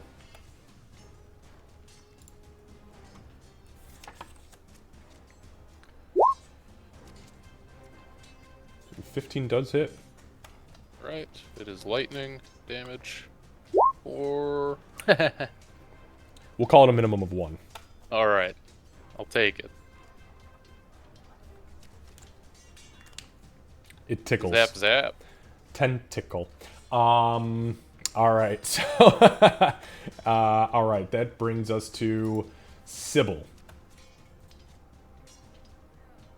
Stab. Okay. 15 does hit. Okay, 7. Stab again. Okay.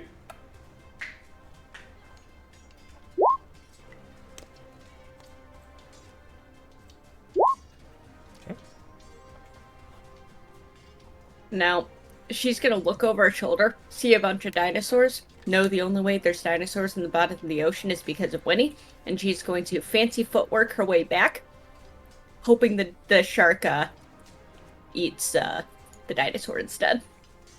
Okay. Yeah, so you slash at it a couple times. It's not in a good way, especially after taking 100% of that damage from the wave. I mean, most of its structure is just in fucking pieces. So the stabby definitely helped, and yeah, it obviously doesn't bite at you as you back the fuck off. What I will say though is, unless you have an innate swim speed, because this is filled up with water again, you are moving at half speed. Yep, that's why I only moved 3 squares. Okay. And that goes for everybody at this point, just so you guys know. Okay, anything else, Sybil? No one could see me cry, so, That's a... yeah. Yeah, not in the water anymore, it just... I waited till the water was back. Alright. The sharks, the 2 remaining sharks. So, first we'll start with Bloodmane.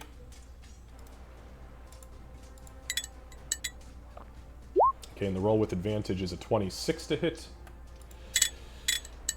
And that is for 17 reduced to 8 points of piercing damage. The shark to the south is going to swim up, and indeed it is going to attack the Allosaurus. Because this thing is just... Pay no attention to that. I was trying to click on the description. I'm sorry. Uh-huh. Oh, it's okay. It's all good. Yeah, when you guys do that, I'm going to start writing down all these numbers, and then the bad ones I'm going to use again. No, okay, so to attack the Allosaurus. Oh, that's a nat 1. That is dirty. Alright, Winnie, go ahead and give me a death saving throw. Roll a d20.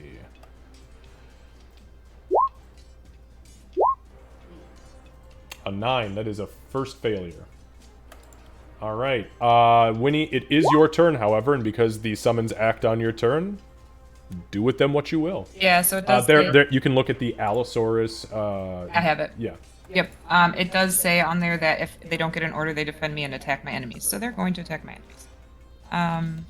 The ones that can, at least. So, I don't know if you want to just start with that one. Whatever. You tell me. They're not mine. Alright, so it's going to try to bite this thing. Okay. And it is making that with disadvantage because it's underwater. 15 to hit. Okay, 15 does hit. It's 15 points of damage. Okay, give me 1 sec. What kind of damage? Piercing. Thank you. Magical piercing. Yeah, the magical I'm not worried about. It was the actual flavor. Mm-hmm. Okay, so 15 you said? Yes. Okay.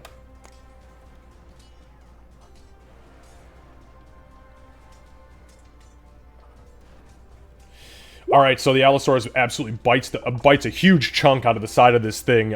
Struggles a little bit because it's underwater, and unfortunately these guys can't breathe underwater. But what they can do is fight like fucking champs until they drown. So they will do that for sure. Yep.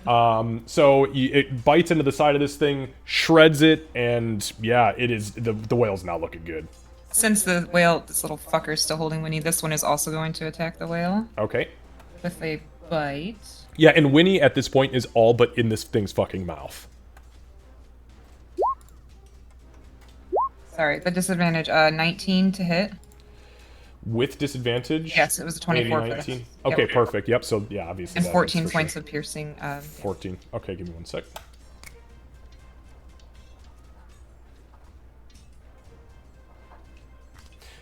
Okay, it is alive, but just fucking barely. Is this one able to... I'm trying to look. It looks like it should be able to, like, friendly pass. Yeah, I can friendly pass. But it's But it's moving at half speed, Right. so what's its speed? Its speed is 60 feet. Okay, so it can go 5... so it's going to go Yeah. 10, 20, 30, 40, 50. So it can get to here with its move, and then if it dashes, it can go 5, 10, 15, 20, and it can share the space with the spiritual weapon. Yeah. Or it can, I mean, it doesn't fucking matter. That's it can fine. even just go right here. Yeah, we'll do that, because on its next turn, it does want to attack that. And then this one will attack this little fucker down here. Okay. Fight at disadvantage it's an 11. An 11 at disadvantage. Yeah. That unfortunately does not successfully hit. Okay. That is all that they can do. And I have 1 round left on the totem, just for your reference. Okay. Why is he yelling? I'm gonna go look. Good lord. Good thing it's almost snack time. Alright. So, now we move to Gartok. Don't do what you did last round. You hurt a lot of people.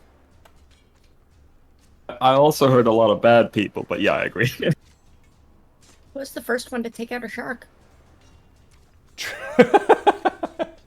The ocean, I guess. You killed it by proxy. Exactly. I'm going to... Is it like a bonus action to take my... to put my bow away? Sorry, say like that. Repeat that. What type of action would it be to put my bow away? To sling it? Yeah. Yeah, we could call it a bonus action, especially for you. Alright, and then he'll sling that and take out his hold on. trident. Do you have an innate swim speed? Yes, I do. Okay, yeah, I'll stand by the bonus action then. Okay, and then you'll pull out your trident. Yeah, and then I'm going to try and hit the whale in front of me holding Winnie.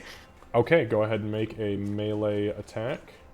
Gartok looks a little bit guilty at the 4 zapping to Winnie.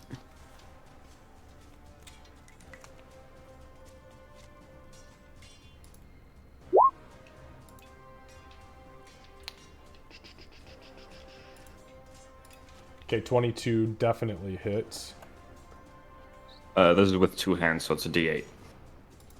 Okay.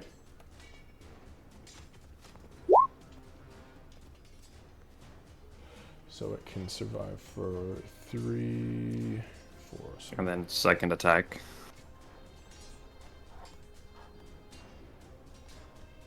I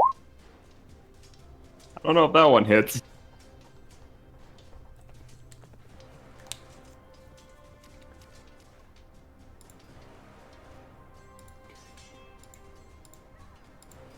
Okay, so yeah, the nat 1 definitely does not hit, but you do deal the 6 points of damage, which... Give me a second, I need to make a roll. He's tired. Okay, yeah, once we get to the top of this round, we'll go ahead and break, just so you guys know, for our lunch, and then we'll, or, you know, for our snacky snack.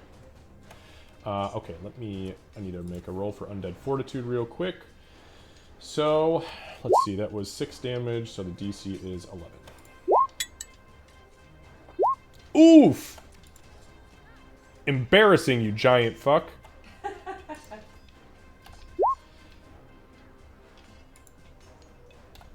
Alright, so you stab this thing in the side with the trident, and the head of the trident, all 3 prongs, punch straight through, all the way down to the haft of the weapon. And as you twist it to the side, you guys see the light flicker, the red energy flicker in its mouth, and you see Winnie's body begin to float up and out of its mouth as it kind of begins to turn belly up.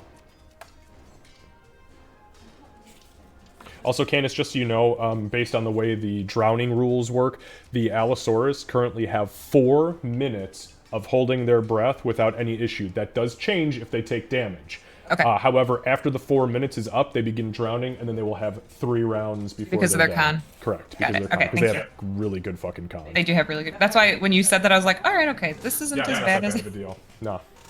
Definitely not the place you want to be knocked unconscious when you've got creatures that can stay around for an hour, but Sure, hey. yeah, but if we're, you know, this is all part of Gartok's plan. Good plan, Gartok. Okay, Gartok, did you want to make a second attack? No, my second attack missed. That was a nat 1. Oh, that was in that one. Right. Okay. Alright. So, then let's go to Ulrich. All right. What's the check I have to make to cast again? It's a con save, right? So it is, no, it is not anything. It is a 50-50 shot. So you need to roll percentiles, call high or low first, and then roll percentiles.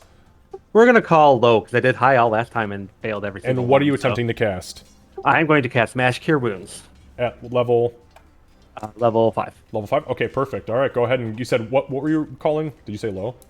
Yeah, low. Low, okay. Go ahead and make a roll.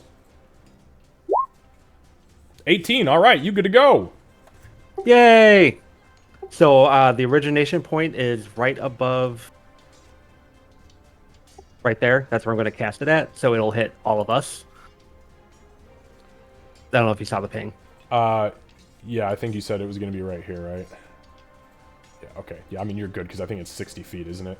It's 60-foot range, but 30-foot radius. So radius. Okay, so yeah, everybody's good. Okay. All right, so everybody's going to be affected by this. Mass Cure Wounds. And that is 16 points of healies to everybody, including Winnie. I like 16 healies. So the burst of energy goes off, spirals around. Everybody, including Bloodmane, is healed for the 16. And you guys see Winnie kind of... she kind of, like, her eyes flicker open, and you see her gills begin to move again, breathing in the lovely salt water that you are currently inside of. Go ahead, Ulrich. So my bonus action is the spear's movement impeded by the water. It's aerodynamic. It's not, because it's a magical creation. So it doesn't technically exist. It's just, yeah. It's gonna take a stabby stab at the whale on me. All right. Yeah, that whale's not having a good time.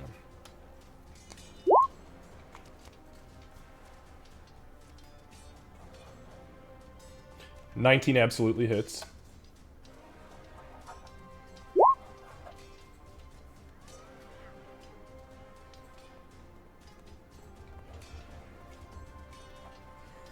And that'll do it for me. Okay, so yeah, it hits, deals a good chunk of damage to it. Again, this one is also, it's not holding itself together very well. That's going to bring us to the whale's turn. So the whale, being slashed by you, is going to attempt to... Well, it was engaged with Gartok, so it's going to try to engage Gartok again with the bite. Oof, man. 17. Damn. So it misses you with the bite, but it is going to swing the tail around now at Ulrich. And that is a 24. And I say tail, I mean actually tentacles. So that is 19 points of damage from the tentacles. Ooh, damn. I just saw your HP. That was fucking close. Like, too close for comfort close. Sorry, I was responding to the blasphemous words in chat about me worshipping Tiamat. Doing the good work with Tiamat.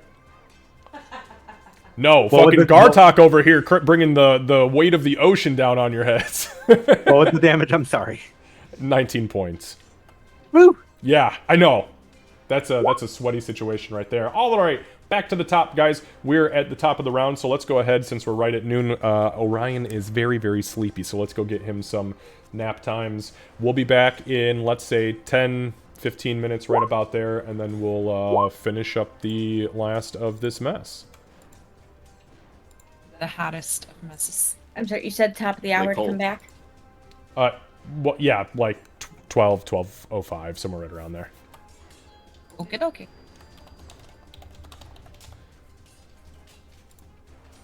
All right, guys, for everybody hanging out in chat, thank you all for being here and hanging out. I'm going to go ahead and mute myself and turn my camera off for the time being.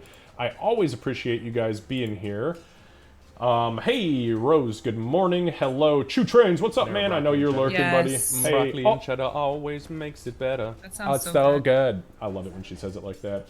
Guys, I'll be right back myself. Thank you all for hanging out. We are in a very weird situation. I'm not even going to add context to what you're seeing on this fucking screen right now. I'm just going to leave the be right back, the writhing tentacle, the whales, the skeletal sharks, the dinosaurs, it got really weird really fast.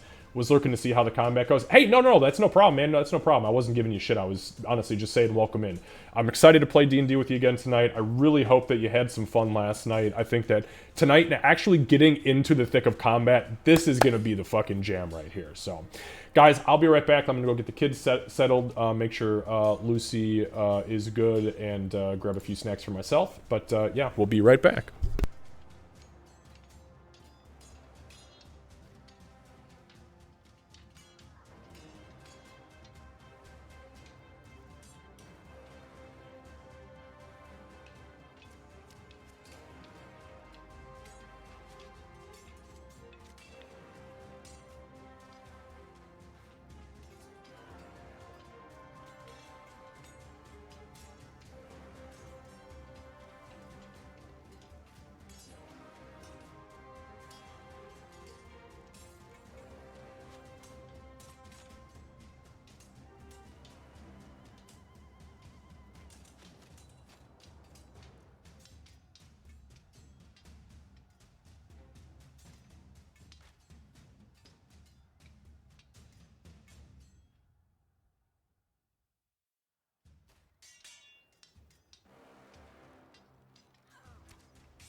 Yeah, no need for Lucy to apologize. Gartok's a fucking idiot, so...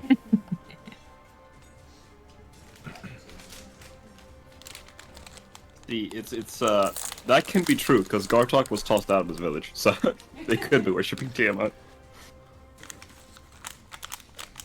But we'll never know. Or will we? Or will we?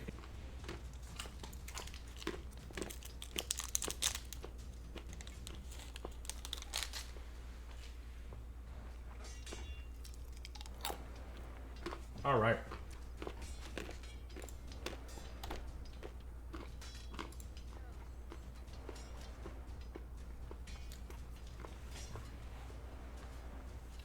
What's up, Tink? How you doing?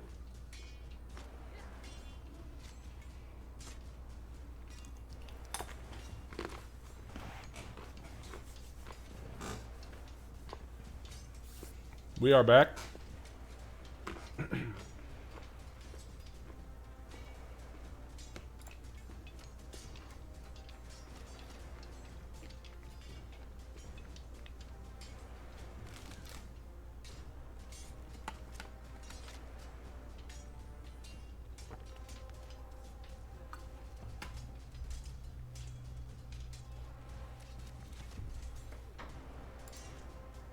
I didn't know the ocean could be such an effective weapon. Yeah, it's a lot of pressure. The pressure. Water is heavy. Especially multiple miles of it.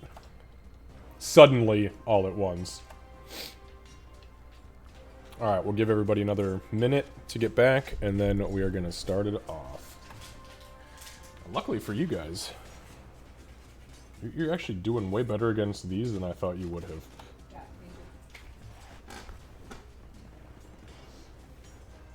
Honestly, I think I've just been getting lucky with that roll, because it's getting so close to hitting me, but just missing.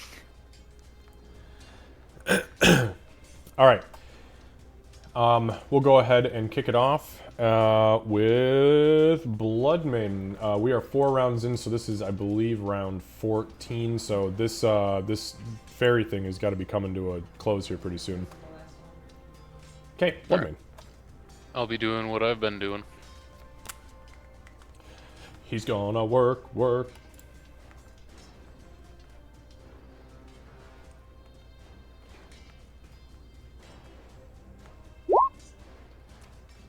Okay, yeah, 18. Bam! Smack that bitch. Scratch that itch. Okay. 22, even better. Even with the subtraction, you're still fine. 17 points. Alright, give me a sec here. Yep. Plus 10. Okay, so it's 27. Ooh. Actually, plus 13, yeah. It's not adding my rage damage in still, so... Alright, so, yeah, you swing at this thing, there is no way in hell it could have made that save, even if it would have rolled a nat 20, it wouldn't have worked as a success for it. So yeah, you hit this thing, and finally, the lights flicker out, and it just kind of breaks into pieces. Okay. I am going to move. Alright. Use my bonus on this guy right here.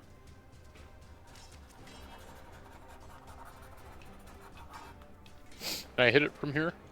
Yeah, you can hit it, especially with a greatsword. Okay.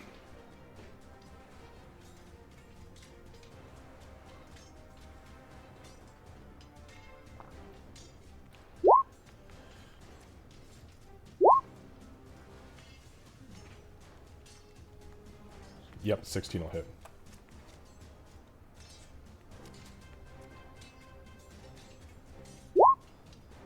Okay, so that's 25 plus 3, so that's 28. Alright.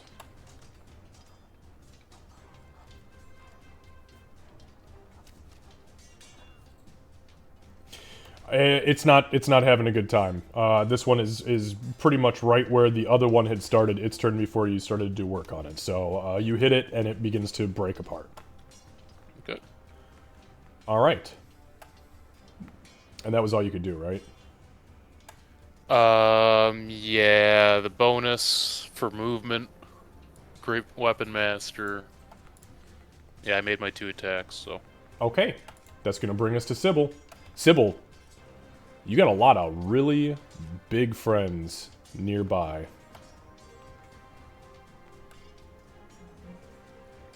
There we go. Can you hear me? Now we can hear you. Okay. Yeah, it feels a lot better despite the cloud of red that's surrounding me. So I'm going to step forward. I wonder what I'm going to do. Are you gonna work? I don't think I get musical accompaniment without sneak attack. It's more of a death by 1,000 paper cuts. Pretty much. You do hit. Okay. For 7 points of paper cut damage. We're gonna try again.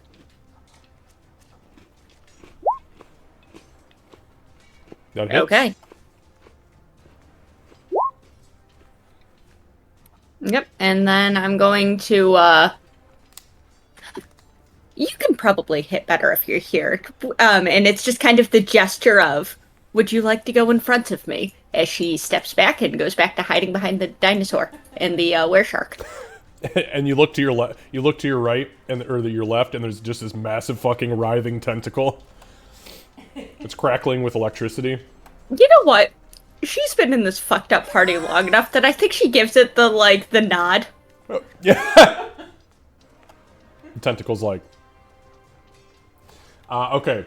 So Message has been received. I understand. Yeah. Okay, so it's the one remaining shark's turn. It is going to attempt to bite. Let's see. It's probably going to keep trying to bite the Allosaurus. This thing is not very smart, so.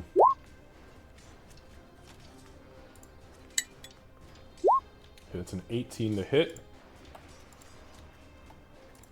So the Allosaurus in front of the shark, which is going to be this one right here, takes 21 points of piercing damage.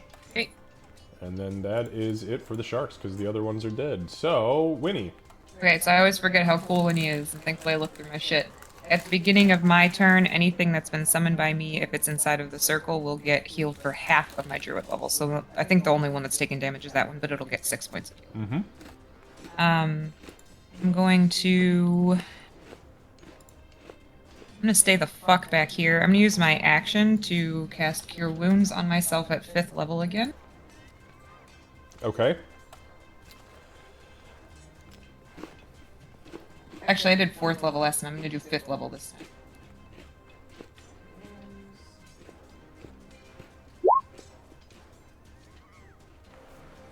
Actually, no, that's incorrect. That's both my 5th level spell slots, Kevin, just so you're keeping track. And that was 39 points of healing to me, which is then 51 for me and 12 for everybody else. All right. So, here's the thing, though. You are underwater. Oh, that's again, right. So, call high or low. Low. Okay, so 1 to 50 is your success. Okay. Roll percentiles. 51 and above is fail. All right, 57. Oh, that was a 30 on mine, motherfucker. So as you come to, though, you are like choking on water, spitting it out. Then the gills begin to kick in. You begin your incantation. The spell slot is blown, and you do not succeed in your spell. Yep.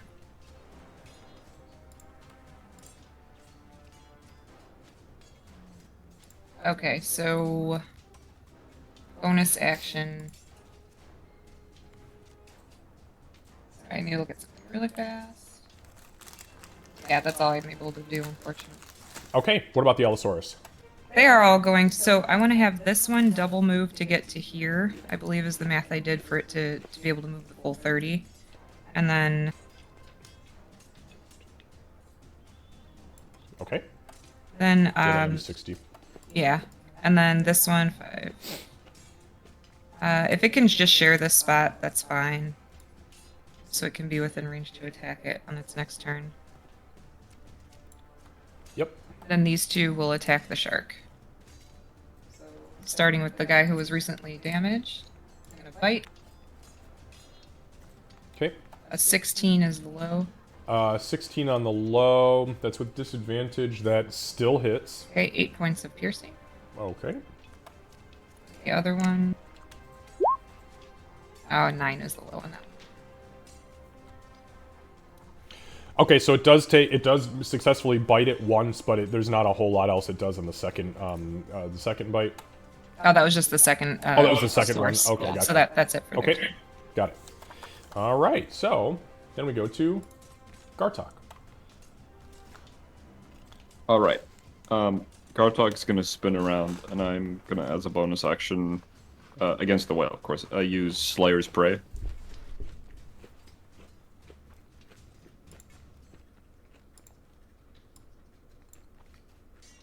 Okay. Then I'm going to attack it twice with the trident. Okay. Or attempt to, I should say.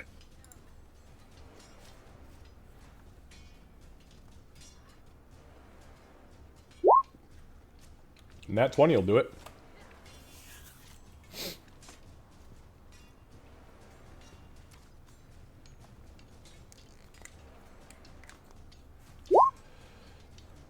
Okay, so that's 9. Plus Slayer's D6 Prey. incoming. 2d6. Because it's a crit, it's dice. Okay, so 6, so 9, 10, so 15.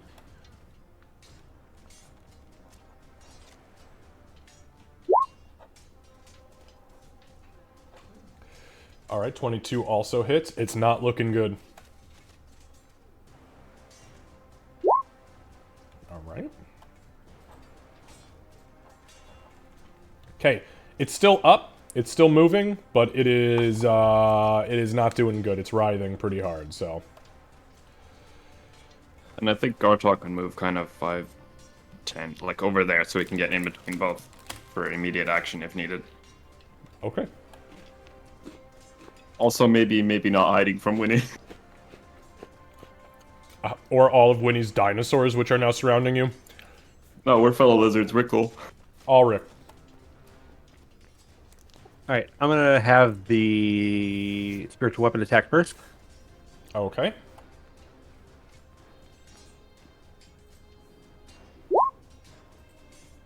$20 hits. All right. So the spear hits and blows a hole through the side of this thing's head, exposing this pulsating brain material that has a large tentacle kind of wrapped around it, and it's doing like this weird figure eight around it. It's still alive, but it is not doing good. All right, I'm going to use my action to disengage and move the fuck away. Okay. That was very smart, as it is its turn. Don't look at there. Okay, so it is going to let's see. Well, actually, that was hang on 5, 10. Let's see, 5, 10, 15. So it's going to use its reaction to try to bite Ulrich. But no, wait, hang on. You disengaged? Is that right? Yep. Okay, Yeah. so it can't actually do that. Perfect. So it'll just move straight to its turn, and it's going to attack Ulrich. But I tried to get away. Yeah. Yeah, they have reach. They have a lot of reach, actually. The tentacle, yeah, because it grabbed you when you tried to fucking get out of its range, yeah, I was- and then I was pulled already you back 10 feet in. away from It's it. like, no, bitch, I'm hungry. Slurp. Ew. Why did you fucking You say? said tongues. You said tongues instead of tentacles. All right. Okay, so that is a hit.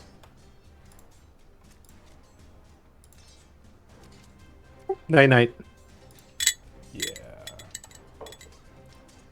Yeah, that's 40 points of piercing damage.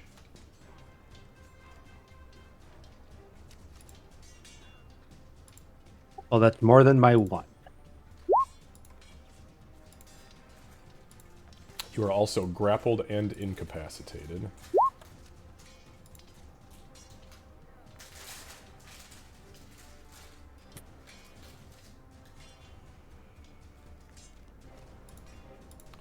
All right. So, You guys see this thing as Ulrich begins to kind of bolt. He dodges. It swings initially with the tentacles and misses as he successfully navigates out of its way. And as he's getting to Winnie, just slow-mo running on the cold, wet sand, you see Winnie, this tentacle, grab him around the neck, around the waist. You see spikes shoot out of it, and he begins to get dragged backwards as his body goes limp. Okay. I think you can you could delete the weapon, the spiritual weapon too. No, that's not concentration. Yeah, but I think it goes away if I die, doesn't it? I'm not dead technically. Well, yeah, you're not dead. You're unconscious, so we'll worry about it when you die. Gartok, you are going to be attacked with the tentacles because that was the mouth tentacles, the bite. Holy shit! Yeah, it's a 29.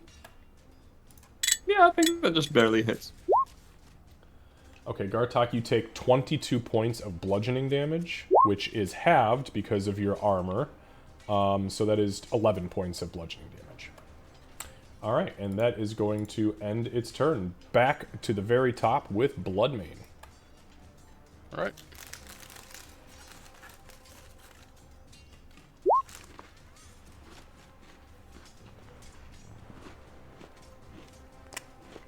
Great Weapon Master here.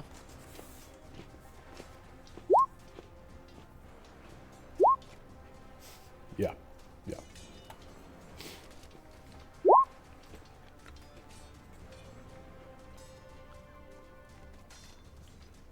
So it's 22 total? Correct, 22. Alright. Barely hanging on by a thread of fucking existence.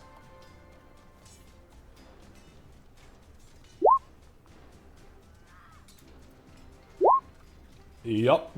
Yup. For 29 on that one.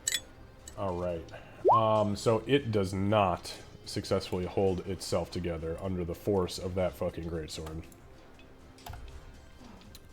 And with that, it fades out of existence. Alright, I'm going to use my bonus with the Great Weapon Master, get up in this dude's, I want to say face, in his area. I'm going to try to hit this guy now. Alright.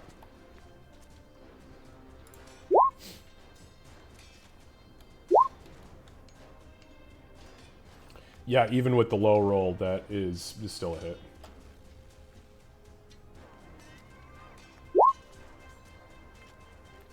Okay, so 27. Alright. Yep.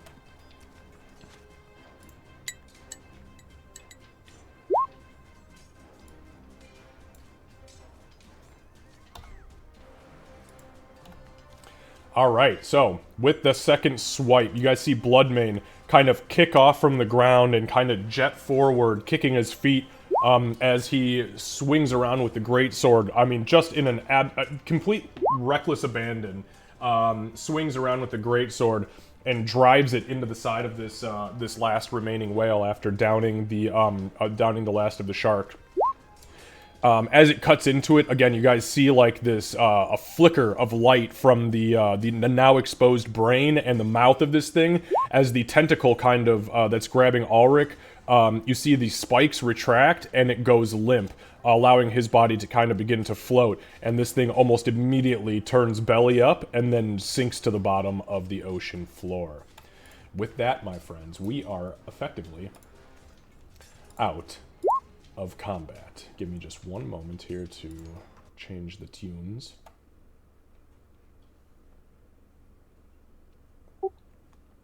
Do we need to stay in combat so I can make death saves, or? No, I'm guessing that these guys are going to get to you within the next, like, 3 seconds. So you'll be alright. Unless I'm mistaken, you guys just gonna let him go? Him. Okay, just look. Yo, look, I saw what Gartok did to all of you already, so I just figured I would ask in case anybody else wants to commit. He just thought we all wanted to be crocodiles. Yeah. That was kind of impressive amount of damage for a single third level spell slot, though. It did what, 250, 300 points of damage? Yeah, total. Like, yeah.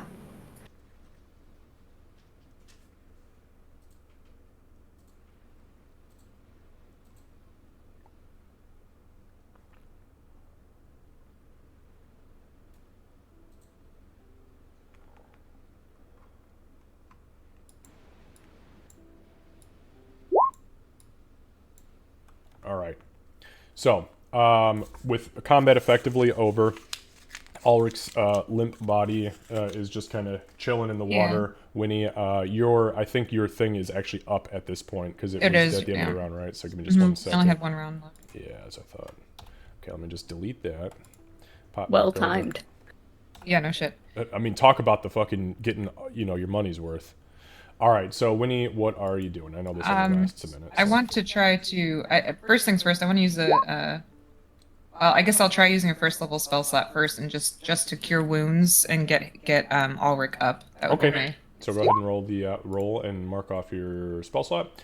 As you reach down, or you kind of swim up, grab onto his arm, and as you pull him back down, you perform the incantation. However, because you are underwater, I do need you to roll percentiles. Oh, if you guys blow all your spell slots and this dude fucking dies, I'm gonna shove up the whole potion vial in and just punch him until it breaks. All right. High or high. low? High. Okay, so 51 to 100 is what you're looking for. And a 2. So your spell slot, your spell fail. Okay, we may have to go back into turn order for this now that I'm thinking about it. So, so you go to put the spell into him. Spell slot burns. You do not get the incantation out correctly. Okay, second level. I'm gonna try again. Okay, hold on though, because it's another round. So, is anybody doing anything in that moment? Yep, Sybil. I'm going to move/swim to Winnie and go into the bag of holding to grab a potion. Okay. My potion. Okay.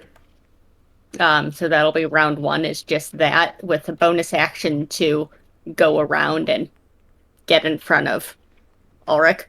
That would be all I could do in that first round. All right, understood. Anything from Gartok or Bloodmane?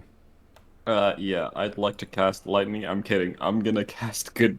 Try and this cast fucking good. kidster. Wow. You said you're gonna try to cast Goodberry? Goodberry, yeah, it is verbal, so. Okay, so call high or low? I'll call high. Okay, so 51 to 100 is what you're looking for. 16. Burn the spell slot. So Gartok grabs these components out of his bag, and as he whispers the incantation, sand materializes as sand, and it just falls to the ocean floor. Okay, that brings us to Ulrich. Ulrich, make a death saving throw, please. If you nat 1... No, nat 20. Pull a Winnie. Don't pull a Winnie. No. Winnie?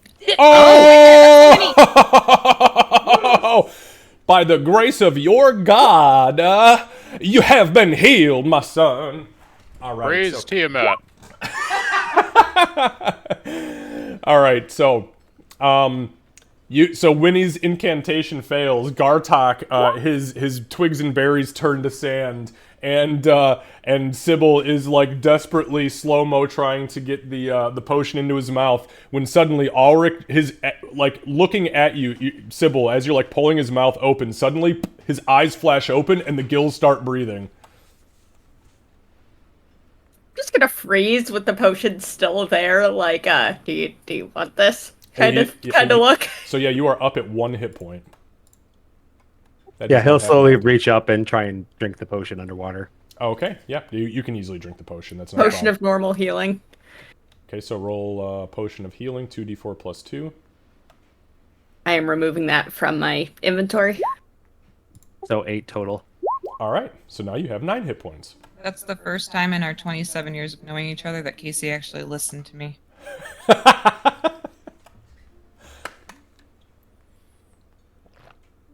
First and last. See you in 27 years.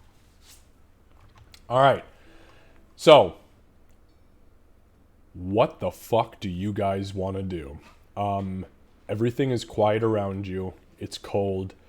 It's dark, save for the bioluminescent light structures that are kind of built into and around this little village. Yeah, I wanna, Winnie, by the way, your Allosaurus are now standing on the floor, and you can see that they're struggling, and they're gonna I don't want them to die horribly here pretty soon. I don't want them to. I'm just gonna I'm gonna say thank you and just release them because I don't want them to die. The first time that I had none of my summons die, I'm not gonna let them drown. It's very nice of you, and you feel a kindness, and I will actually go ahead and grant you an inspiration for that one, DM inspiration, because they are living, breathing entities, even though they were created from Fey energy, and not allowing them, because drowning is fucking horrible. So they came to your aid in your time of need. So releasing them before they suffer is it's a very good thing to do. Thank you for that. And with that, you guys see, as she dismisses them, she kind of waves her hand, and as that happens, the energy from them, much like when they came out of her, they kind of projected out of her and kind of materialized. As they kind of unfold and become nothing but energy, the energy reabsorbs into Winnie's core before disappearing. I think I want to, because this was the inn, right? Am I remembering that? Or this is the place we went to before to get the shit in our ears? Yeah, so let me back that up really quick here, because I explained this last time. I know, I'm sorry. So top left. Yeah, so top left is the place you went to get the ear leeches. It was also the alchemist. The right is where you guys were sleeping. Down over here was the headquarters for the village priestess. You guys never actually went in any of these other ones because the grove, quote unquote, was just outside of town, and then the temple was also just outside of town. Okay, so I want to go to this one. I want to listen first, just to hear if I can hear a scuffle or hear anything on the inside. Okay. Okay, so give me a perception check with disadvantage.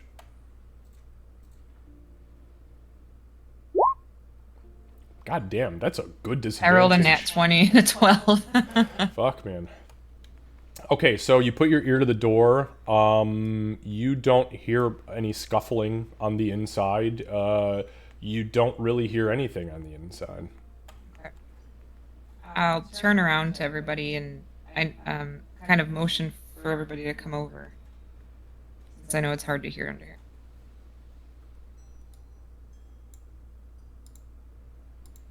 Sybil does not swim well. Water is not her element, but she does eventually make it over. And then I'll kind of motion behind and point to my ear. And then I guess I'll open the door.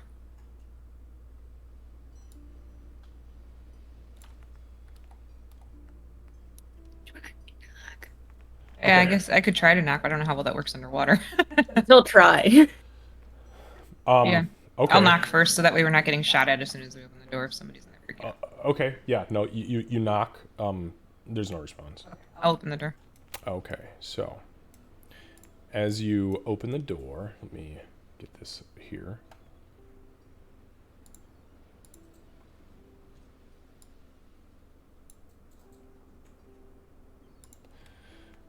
So, as you open the door, Winnie, you guys all see that familiar barrier that kind of separates the exterior of the sea from the inside. Gartok, you've not been here before, so just to kind of let you know, it's essentially like a watery wall, like almost like a bubble, and inside is clearly air. And the exterior of the room, around the outside of the room, I should say, but still inside this building, you can see kind of a similar shimmering barrier, much like that of what Winnie had created to keep the water at bay, but it's like permanently holding the structure in on the inside. I'll step in. Okay, so as you step in, two figures pop up and over from behind the counter with tridents in hand, and they are very clearly merfolk. One of them is the saleswoman that you guys had dealt with the first time, who gave you the ear leeches. The other one looks like a guardsman, just one of the clan guardsmen, and the clan guardsman says, "Don't move!" And I'll put my hands up and say, "We're here to help." He kind of looks over at the alchemist, and she kind of squints and she says, "What? What are you doing here? Did you bring the dead?" We didn't. We actually came here to see if we could talk with you about getting help to fight the dead, and found them outside. We couldn't save the guards outside, but we did dispatch the undead that were here.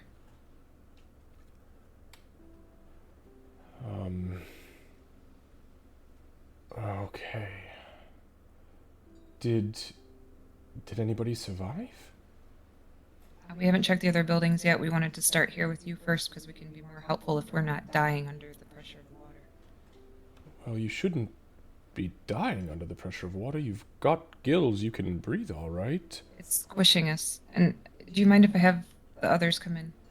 Who all's with you? Everybody? Just about. We're missing one that you knew, and we have one new one. She sees Gartok enter, and she kind of like looks over. Oh. Interesting.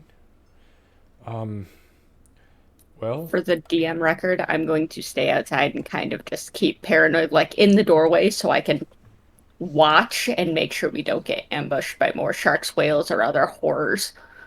Okay, fair enough. She says, so are you looking for leeches? If you have them, yes, so we can check the rest Yes, of the buildings. of course. She kind of bends down and she pulls out, it's this clay jar, like you guys had seen before, but it's a clay jar with kind of like this almost moldy looking cork on top.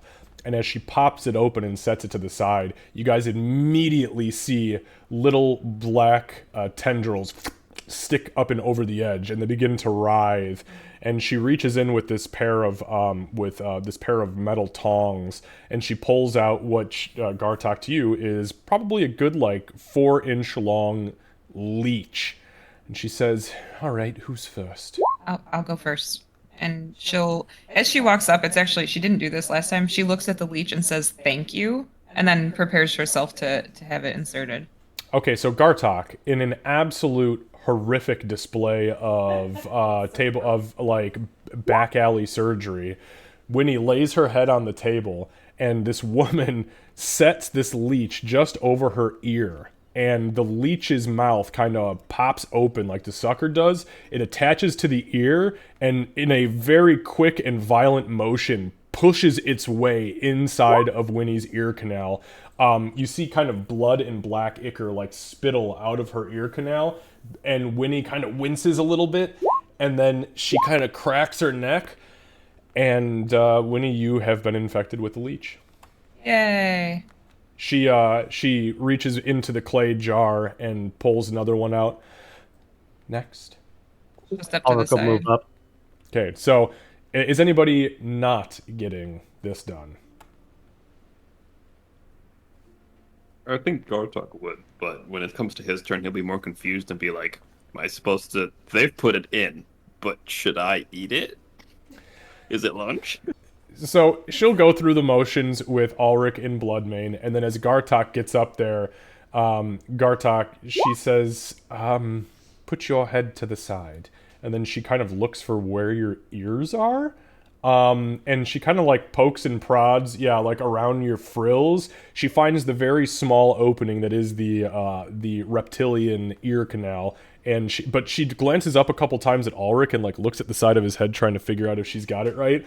And she sets it down, and it's very, very painful, but only for a moment. There is an anesthetic that gets naturally injected into the ear canal, but the initial push, it feels like your eardrum has just burst, and then you feel nothingness. However, in that nothingness, you feel the pressure from being underwater immediately fade.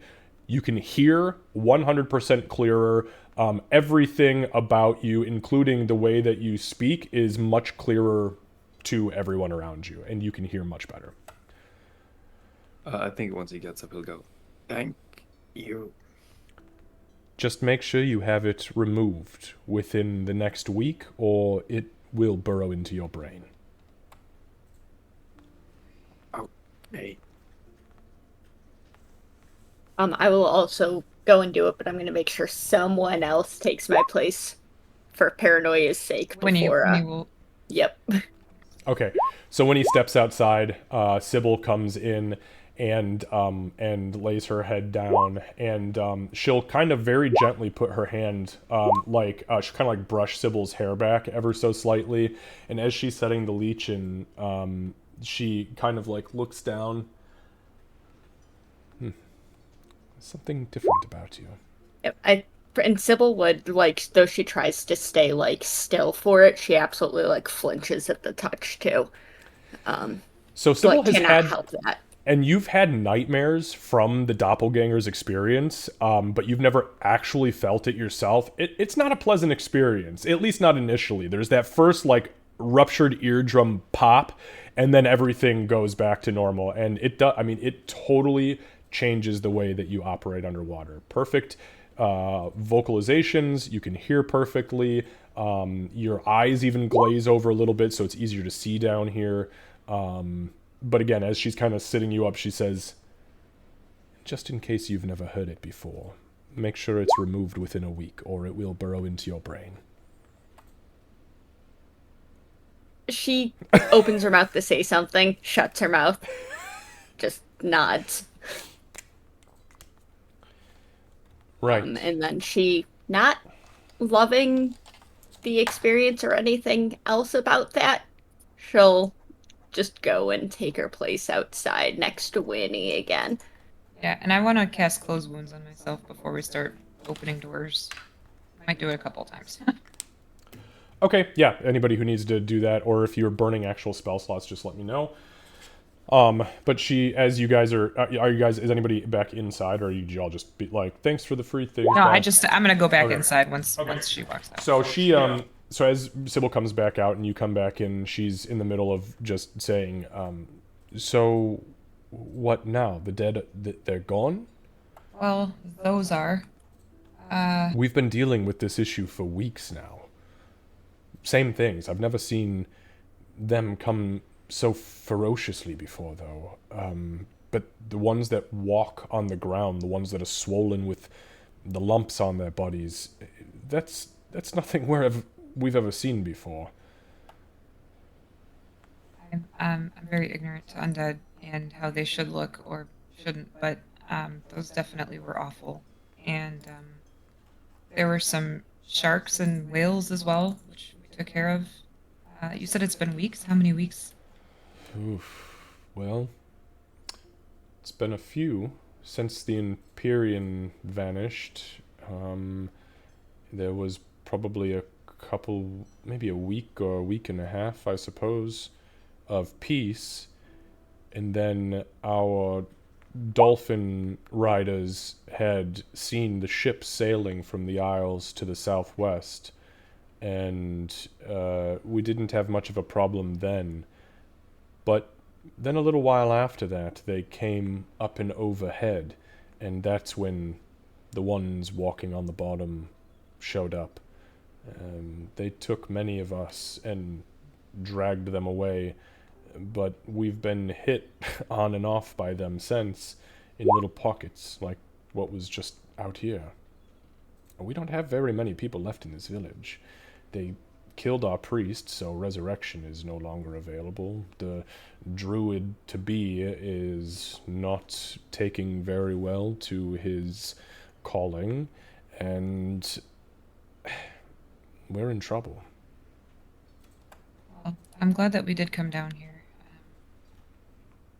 We should have told you we were coming first. We could have been more prepared, but no harm.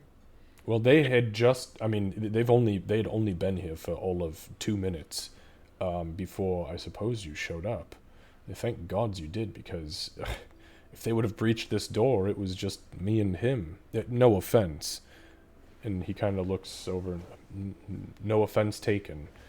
I couldn't have fought all of them by myself. Well, we came down here initially to see if anybody here had contacts at the larger city, see if we could have help with taking out the ones that are underwater, the undead that are underwater. They're clearly, I'm sure you've figured out by now, they're hitting everywhere. We're trying to get rid of as much of the undead forces as possible so that we can take down the Worldbreaker. Right. Well, I'm very low-ranking in our social structure, so that's beyond me as far as help is concerned. You're going to need to go talk to Nolair in order to figure that out. If she's alive. Understood. Do you need healing? No, but he does. And she points at Ulrich. Yeah, I'm gonna get us as well. I'm working on it. Yeah, I'm actually. It's only letting me roll one at a time. I don't know what if I'm you doing you have wrong. to click boxes, click multiple boxes. I did, but it only rolls one. Well, you don't get to heal. Really. Guess I'll die. I'll also very much take advantage of close wounds when it's available. Yeah, for the sake of brevity, it's a cantrip, so you guys can just roll whatever it is you're going to roll. Just make sure you mark off the hit dice. Yep. And if it's not saving for you, you can just throw it in your notes on your character sheet for now and just remember to change it later. Alright, well, if you don't mind, we're gonna just stay here for 1 second and heal. I want to go check the other buildings and see if we can't find a lair and figure out where to go from here. Yes, you're free to heal here. Just, do you need anything besides the leeches? Winnie will kind of look around at the rest of the group. I don't think so. We might think of more as we kind of develop more of a plan, so we find out who's around and who's alive. But either way, I'll try to stop back in here before we leave. I don't know if that was the last of the undead or not, so stay on your guard. And if you'd like, I can... We moved my grove to Bay Plain. I don't know what kind of bodies of water are nearby, but I know we could try to look and try to get you to safety if... Again, that's something you'll need to speak to the village chieftain about. I'm an alchemist. I know. No offense. Don't... Speaking through the doorway, Sybil, since the door is staying open, not shutting that shit, last time we were here, you had been manufacturing sea serpent venom. Do you have any available? I wish. We unfortunately had most of it stolen in the initial waves of undead raids. I had one, but it was shattered, and she looks over to the guard standing next to her, in an accident that was caused by fear. It happens. Those things tend to bring fear with them, magically or otherwise. Yes. Figured it would be worth asking. You don't have anything similar, do you? Unfortunately not. I can try and make some if we can get more than a day's piece and I have the materials, but I don't have anything in stock right now. I do have some simple healing potions. Potions, you don't need to breathe underwater, clearly. You all have gills, but I have a few of those as well. Your elixirs of... And she pauses, trying to remember what she had seen through the doppelganger. Elixir of beginning? Yes, in the undead raids, unfortunately, those were taken too. I don't know what the dead need them for, but apparently they have somebody who utilizes that. Well, they were unfortunately wise, it seems. I'm sorry, my memories are a bit fuzzy of the last time we were here. I believe we also acquired some doubloons, but those seem to be hard to come by anywhere now. Yes, you bought me out of doubloons last time, and I haven't come into any. Again, if we can get more than a few days' peace, I could potentially continue to scavenge, because I have found all of the doubloons within probably a 15-mile radius of where we are now, scattered at the bottom of the sea. She nods. Right. Yes, Winnie, so go ahead and roll a d20 for me, for you two. I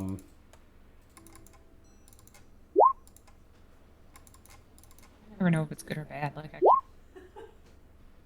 I can't really celebrate.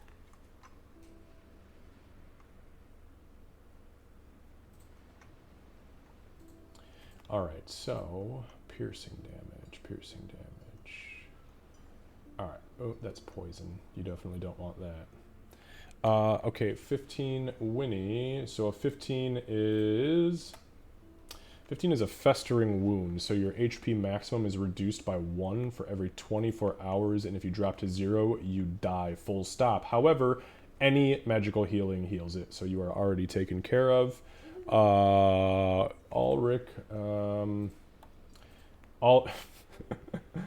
Ulrich, you have a horrible scar.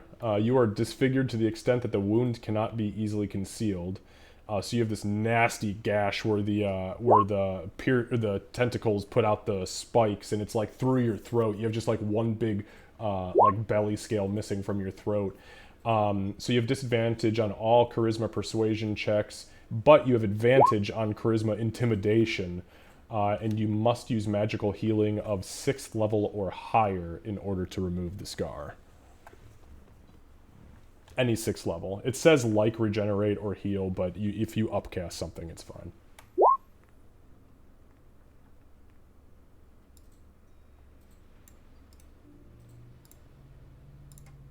Okay. I'm just going to create that as a handout really quick for you.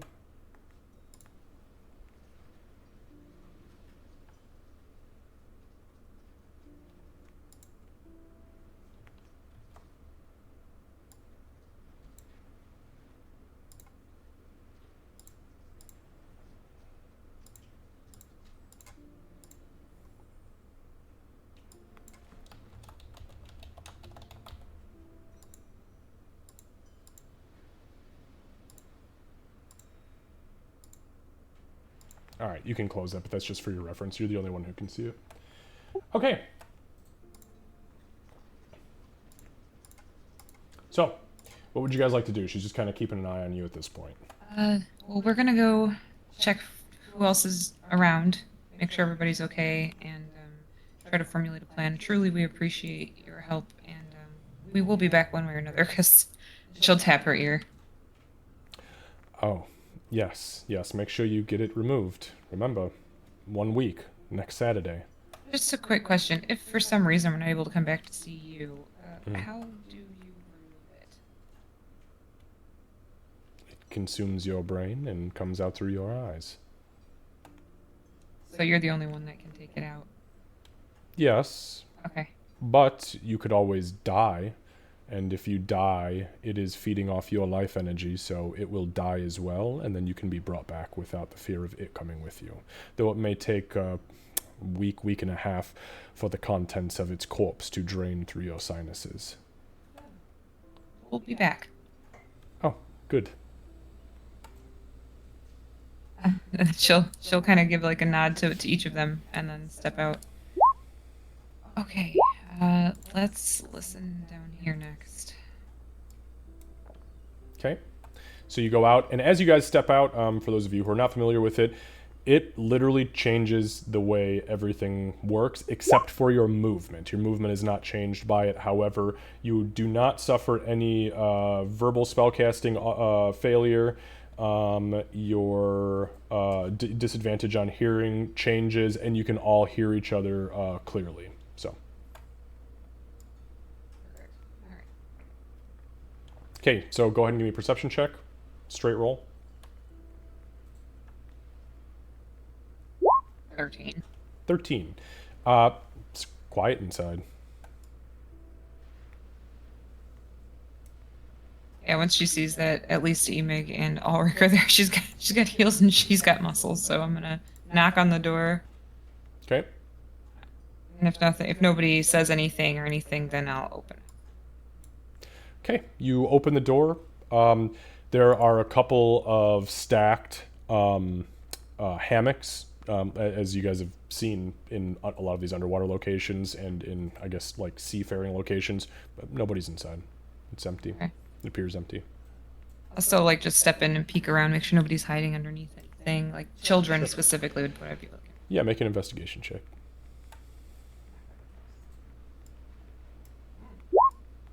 Really not good at those. It doesn't appear that anybody is hiding. Okay. I don't see anybody in there. Let's go to the next. He's already there. I'm gonna listen. Okay, perception check. 15. 15. So as you put your ear to the door, you don't hear anybody talking, but you do hear heavy breathing. Okay, I'm gonna knock.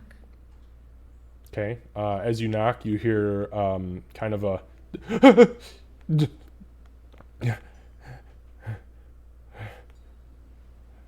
Okay, it's okay. We're here to help. And if nobody says anything, I'm gonna open the door. Okay. As you. Whoops. I've got this dumbass on the wrong layer. My bad. Give me a sec. Go to your layer. All right. So as you open the door, there is an elderly merfolk man backed up into the corner. He has a crossbow in his lap, and he has this vial that has a slight mist kind of coming over the top of it, and he's got it to his lips. It's okay. We took care of the undead. They're gone. Make a persuasion check. Oh God. Better you than Ulrich. Yes. I said we're here to fucking help. How about a 13? From Let me take a look here.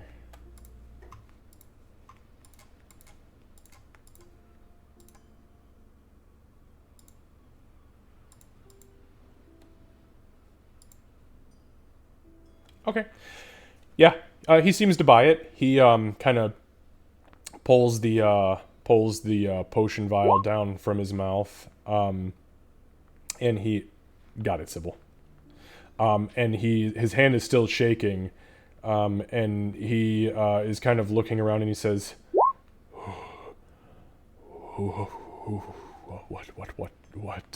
"What are you?" I'm a furbolg. I'm from the surface. We're here to help. Been here before. We're allies. I've never seen you before. Why did you not come when the dead came? Well, we didn't know they were here. We actually came down here to seek help ourselves and found that we were able to be helpful instead. The dead, they're gone. That group of them, yes. I can't guarantee they'll stay gone, but they are the ones that were here. We did get rid of them.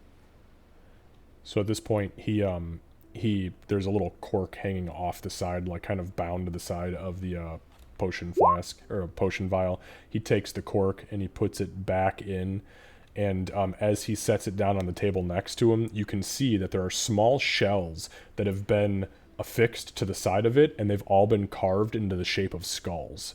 And he sets it down and kind of pushes it towards the middle of the table next to a piece of paper which has been written on probably recently. And he takes the crossbow and he pulls the bolt out of it and he uncocks it and sets it off to the side. I'm glad it didn't come to what I thought it was going to come to, but thank you, Furbolg. You're welcome. My name is Winnie. Good. I'm glad it didn't come to that either. The alchemist, and in the alchemist shop, there's the alchemist and a guard. If you feel like you'd be safer, it might be a good idea to go up there and stay with them. There is no safe anymore. Not in Sea Whip. We'll see if we can do something to assist everyone here. I'll close your door again. Thank you. May I ask your name? You may. What is your name? I cannot tell you. I understand. She doesn't even question it with her background and everything. She's like, I know the fucking power of a name, and he's not giving me that power. So, she'll close the door. I didn't survive this long by giving people my name. Settle down, Henry. You hag trickster. Okay, Bubba. Bubba the snake. All right. Yeah, going to the next one and having a listen. I think that's the door. I think I'm at the door. This is the chieftain's hut, Null Air. All right, so give me 1 sec here.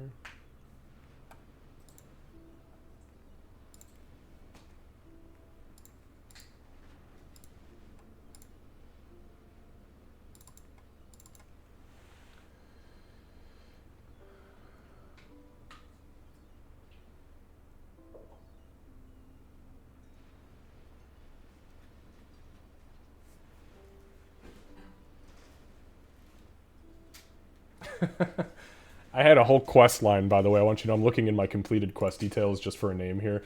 And I have a quest in here that is literally titled, the document is Sybil, comma, the real one.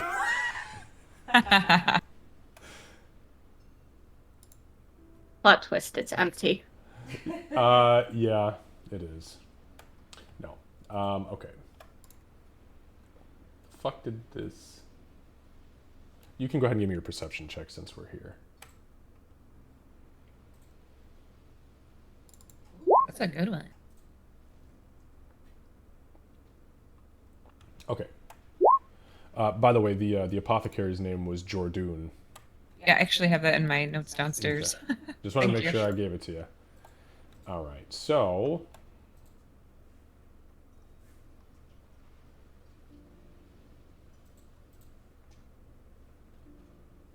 All right, so with your 20, Jesus Christ, 27, yeah, you are, oh, it looks like it's about to fucking open up out there. It's like the sky is like, That's what I was thinking. The sky is like red. That's what I was thinking. That's what I was peeking. That's crazy. Check the radar and it says nothing. So 27, you can hear on the inside that there is definitely hushed voices. However, give me 1 sec. Winnie, you have no fucking idea what they're saying. Okay. But I'll give you this, because you rolled a 27. One of them definitely sounds like the elderly, kind of decrepit, hushed voice of Nolair. Okay, got it. I'll turn to everybody and I'll say as quietly as I can. I'll say, "I hear no lair," and I'm gonna knock. Okay. You knock.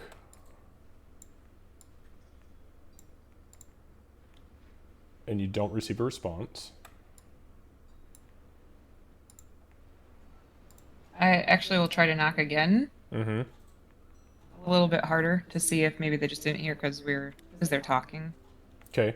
As you reapproach, you knock a little bit louder. You now hear that it is quiet inside. You knock a little bit harder, and it still stays quiet.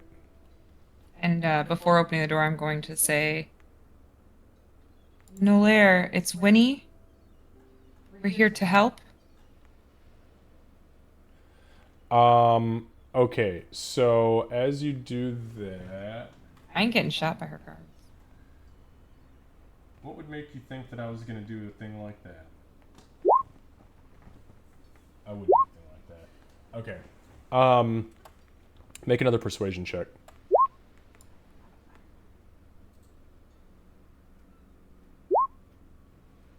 That's an 11. Okay. It stays quiet. All right. I'm going to open the door. Alright, get ready to heal me. All right. So, as you open the door, there are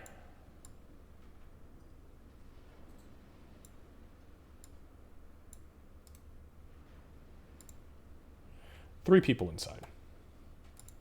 First are two guardsmen that are just wearing the sashes of Sea Whip, and one who I can actually show you a picture of finally.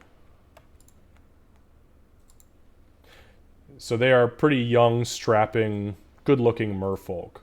But the last one is a very extremely elderly merfolk woman. Whereas all the other merfolk have like really beautiful blue-hued rubbery flesh, Nolaire's has become much more akin to bleached coral that is going through bleaching. And you can tell that she is in the very last days of her existence. So, but you do see her there. She's sitting in her chair, sitting upright and proud, though maybe a little hunched over. She's no more or less bleached than she was the last time that you guys saw her, but the two guards have crossbows trained on the door, and as the door swings open, you hear Nolaire in common. She says, "Wait, wait, wait. Lower your weapons. That one." She kind of points at the door towards Bloodmane. "He is a friend of the late Wake Spanner Surge.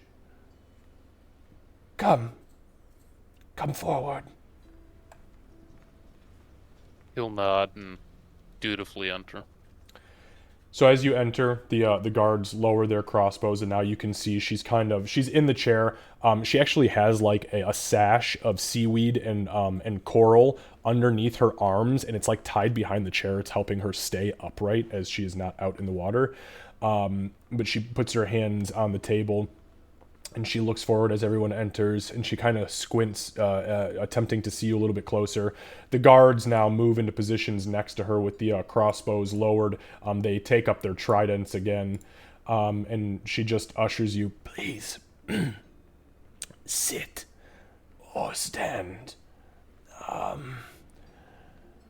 I wish I could have had more of a warm welcome for you, but things are not good in Seawhip right now. I'm very happy to see you, though my guardsmen not coming to me first tells me they did not make it." When you'll wait a beat to see if Bloodmane's gonna talk since she ushered him in, but if he doesn't, she's mute. Please, there's no need to sit on ceremony now. Let us talk in good faith. Yes.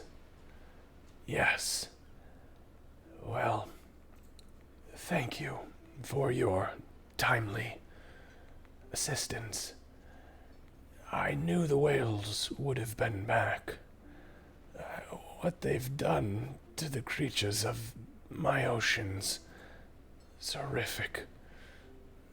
I don't know anything anymore. Not the way I used to.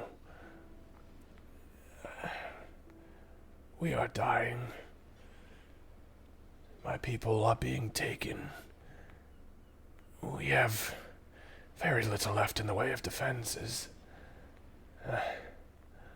Why have you come now? What do you seek?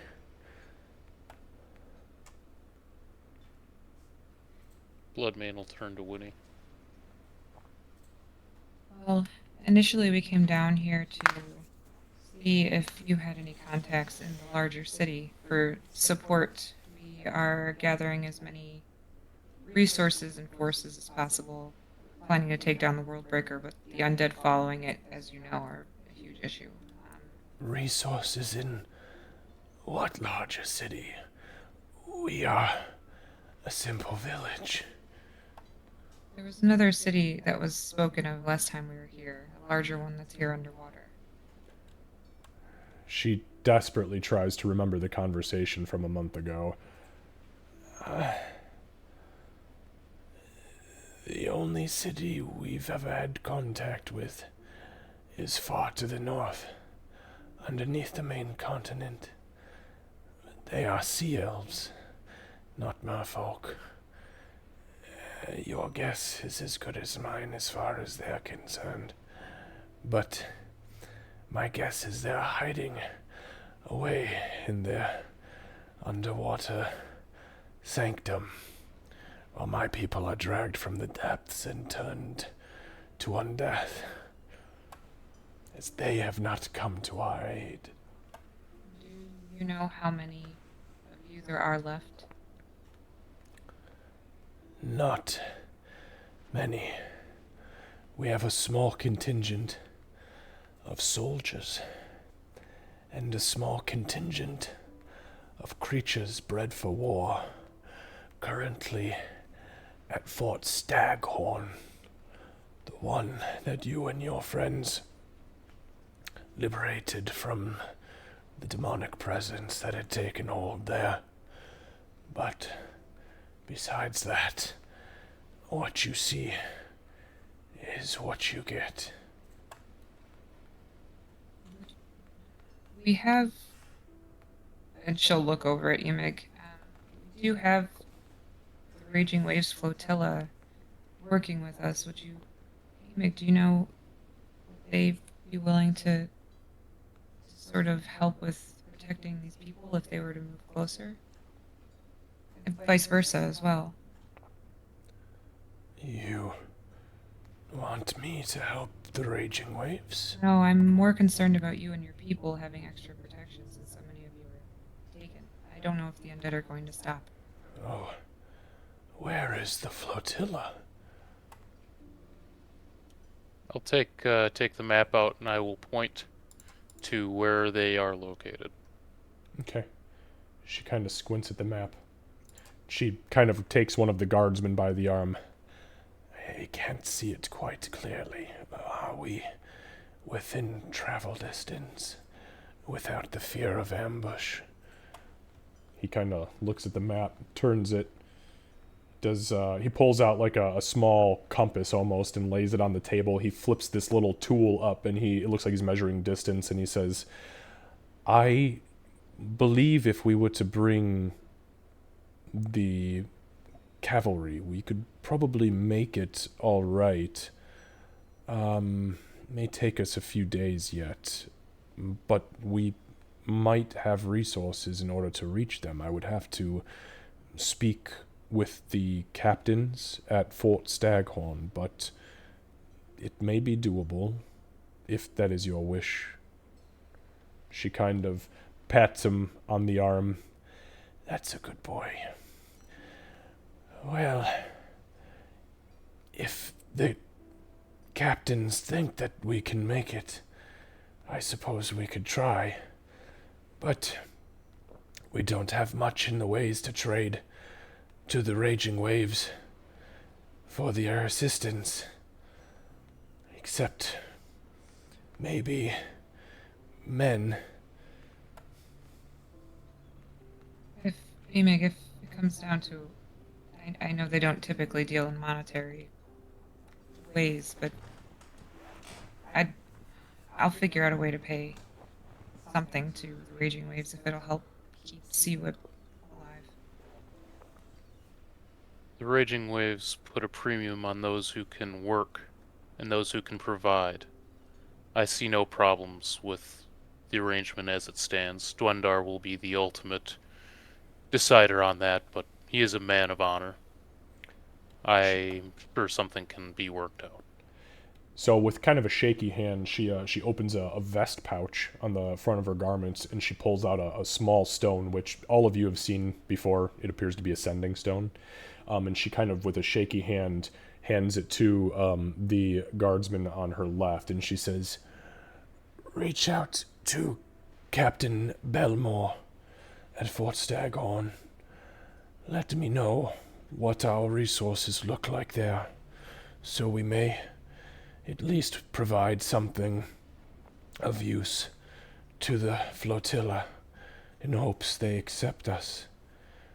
We don't breathe well on air, but we could maybe assist with taking care of barnacles and algae on the bottom of your flotilla ships. We could also work the underbelly of your farms if you'd see it fit. I think that sounds excellent. The It saves us the arduous task of careening our ships, which is it takes a very long time, and it also takes land. I'm sure that Dwendar will find this an acceptable bargain. Excellent. At this point, you see that the guardsman does not even hesitate. He whispers into the stone. Does anybody here speak Aquan? That is not outside, because I know you. Who else speaks a little bit of Aquan? I only have like primordial, more water. Okay, yeah, Aquan is the water dialect. So you would hear him say, the gist of what he says is, Captain Belmore, we're looking for a count on troops that are battle ready, so say it no lair, potentially prepare to begin a move, Raging Waves Flotilla. And he ends that. There is no audible response from it, but you do see the stone vibrate, and you see him kind of taking in the command, or the words. This all happens in about 30 seconds, and he looks down to Nolair, and he'll say, Chieftain, they're reporting that what we have as far as what we can spare are 6 spear rammers with their riders, and potentially 2 harpoon ships with full crew. But everything else has been utilized to defend the city or the village, and most of what we had before has been lost. And she nods. She takes the stone back. That's a good lad. She slips the stone back.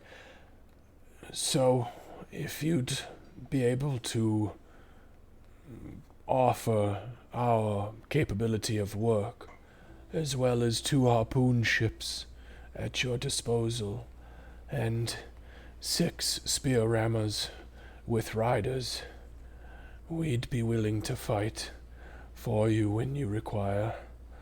In exchange, of course, for protection against the dead that continue to sack our village over and over. Absolutely. With the world on fire above and below the waves, it's time for everybody to come together and fight this. Yes. Yes.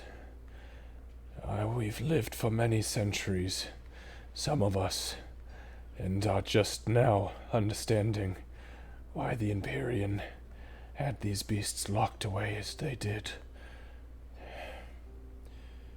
We'll handle them yet, or die trying. You see a little bit of dust kind of come out in that last cough. Excuse me. Kevin, I can run down and grab my notebook if you want, but what was the druid's name that was down here? Nope, I have that right here. So, the druid was Sentinel. No, hold on, back up. It was Tong Gal, and that was the archdruid of the Circle of the Sea. He was the young male whose father was the prior archdruid, but was killed in the outpost attack from the demon that was taking over Fort Staghorn, which is what you guys rectified the last time you were here. But the information that you had gleaned from the last time that you guys were down here is that he's not actually a druid. He's he doesn't want the job. He's got sorceress powers, not druidic powers. And then the cleric who was down here was Wakespanner Surge. The apothecary was Jordoon Alel. This is Null Air. And Sentinel Zal was the female, the woman who owned the inn that was called Kelp Me, Kelp You. I remember that. I was gonna say that note is very. I have so many puns from this hellish place. Like, there's so many. I would like to remind everyone that this place received a 10-star review on Kelp. That's right. That's right. They were very hospitable. Oh God. Thank you. I didn't want to have to run all the way downstairs. No, it's fine. Is Tong Gal still around? Yes, I believe he is somewhere, though after the passing of Wakespanner Surge, he got very withdrawn, considering that was the last of those who understood the ways of magic within our whole village.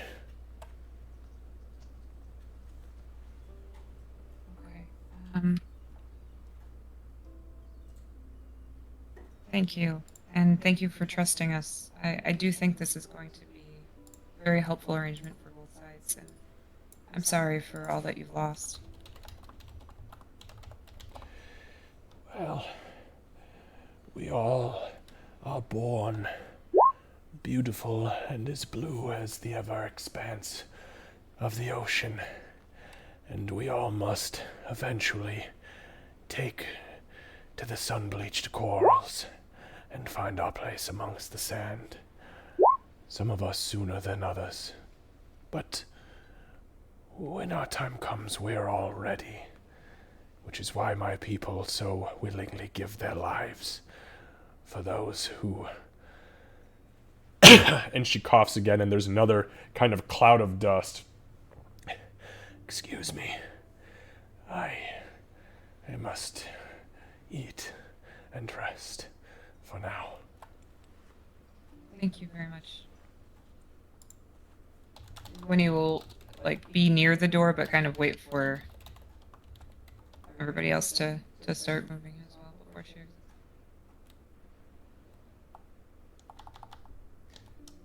Bloodmane will stand and give the typical bitch queen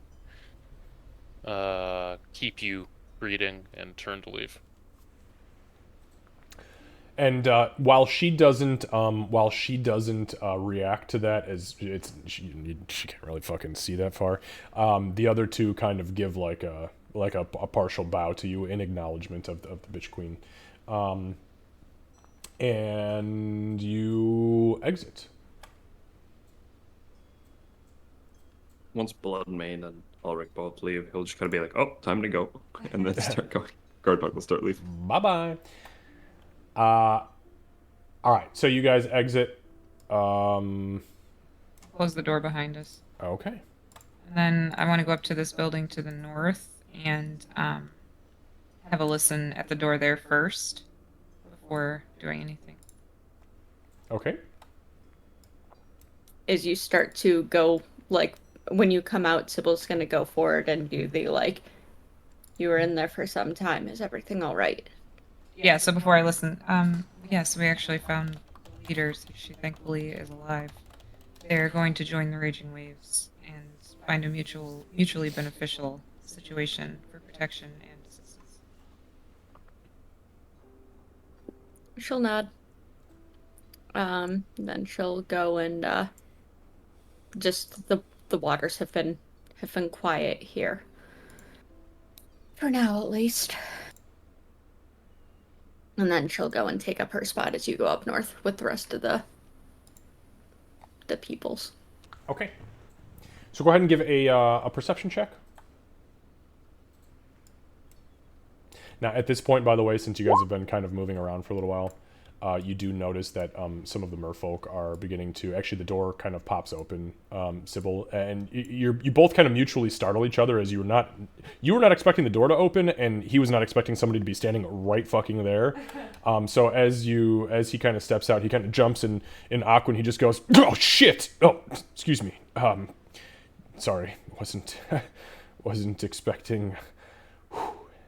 Excuse me." So in Aquan, she'll, her hand had immediately gone to a dagger, but the hand comes off and it's well, at least we know we're both still alive, at least if the heart attack's any indication.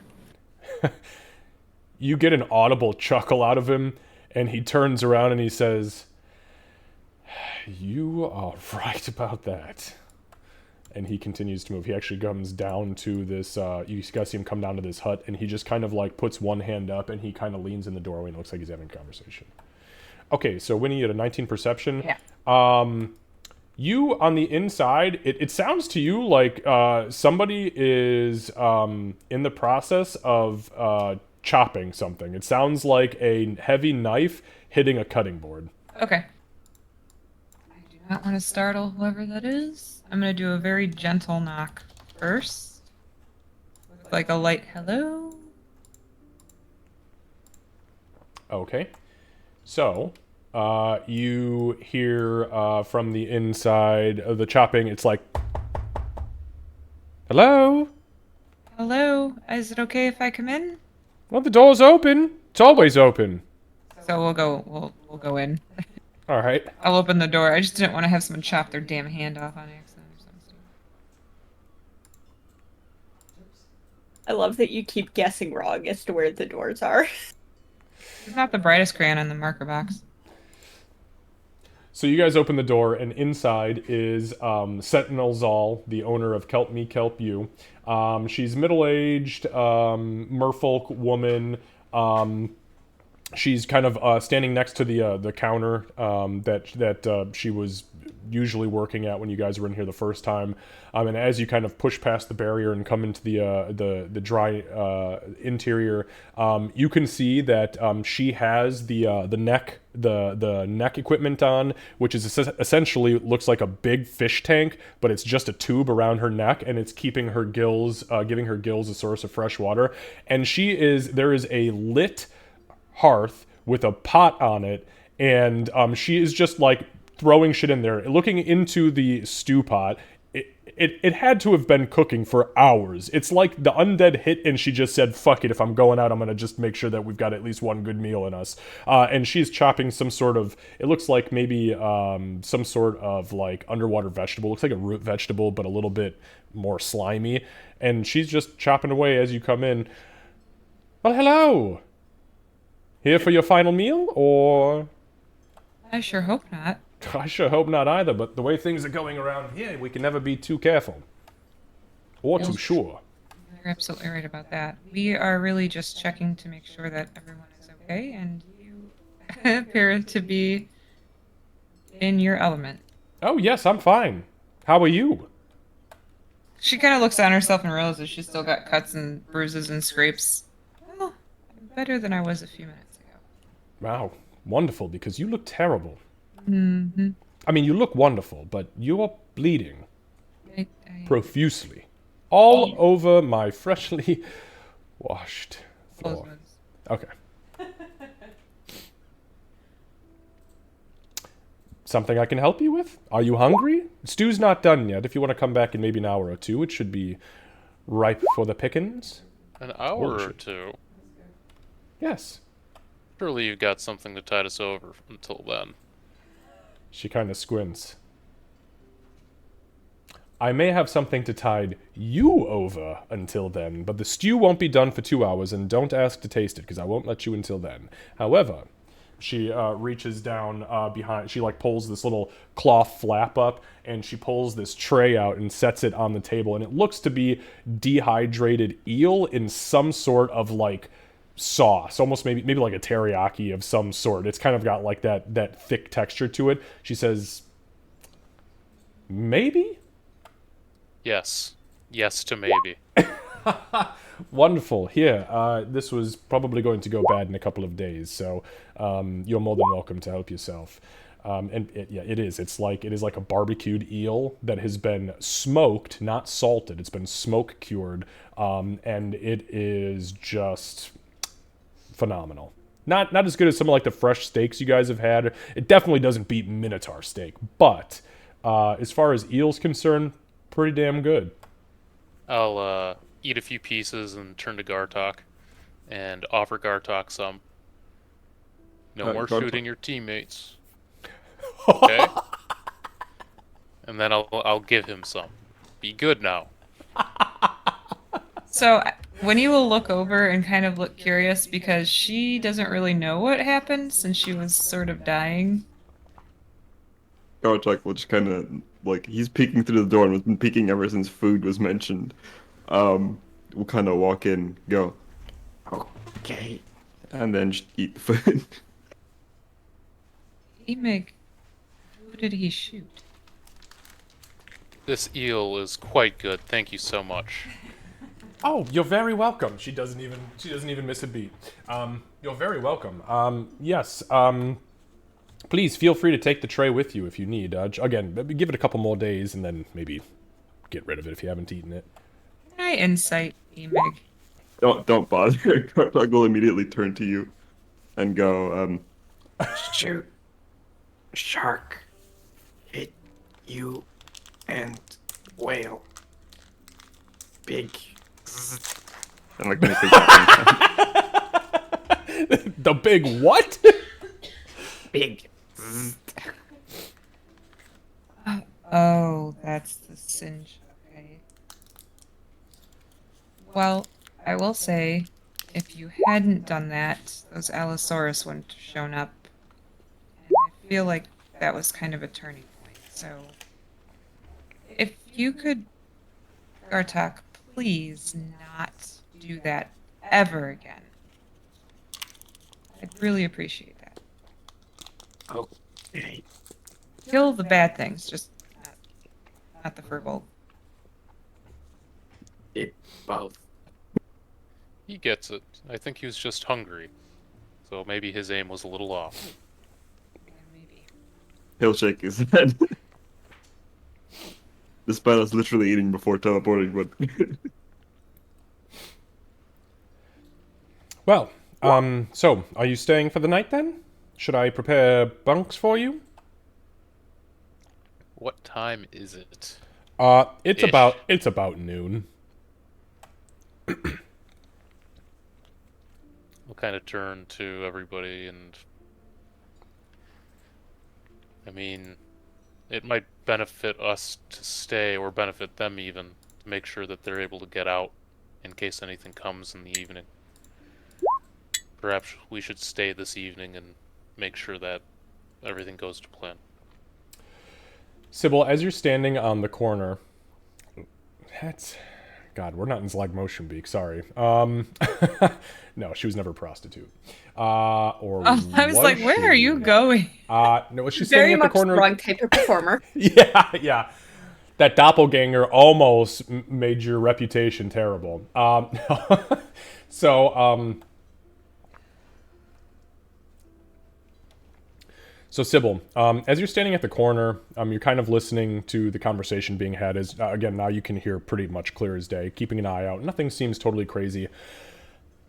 You feel this churning in your stomach, kind of like if I think we've all had food poisoning at least once in our lives, but it's like it's like the moment of realization that you're probably not gonna have a good 8 to 10 hours, and you immediately begin to feel feverish and hot.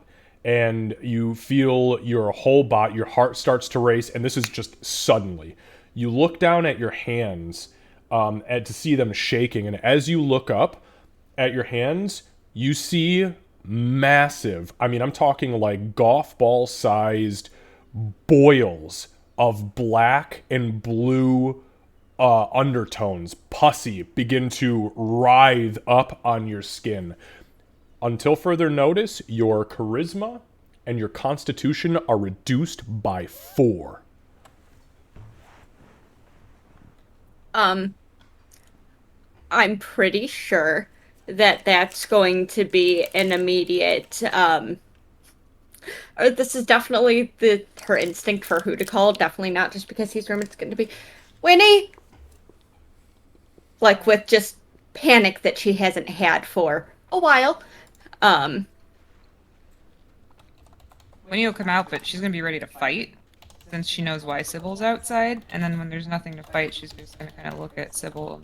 I mean, it's pretty obvious I'd say looking at her. It shouldn't be too difficult to figure out what's going on, right, Xavier? Well, that something's going on with her. Not that I know what's going on. Yeah, give me a second.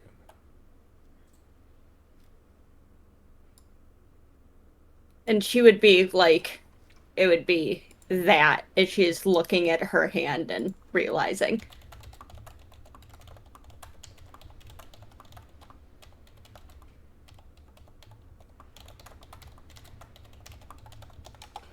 Okay, so Winnie, go ahead and make a nature check. 21. Something is definitely fucking wrong with her. And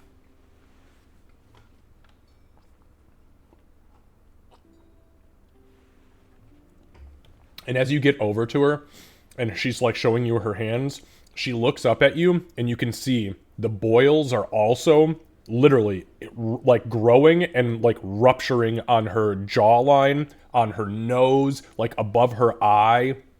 It's all over her face and hands. So with a 21 nature check, you can definitely identify that she is sick with something. Go ahead and make a medicine check. It's a 9. You have no idea what this is.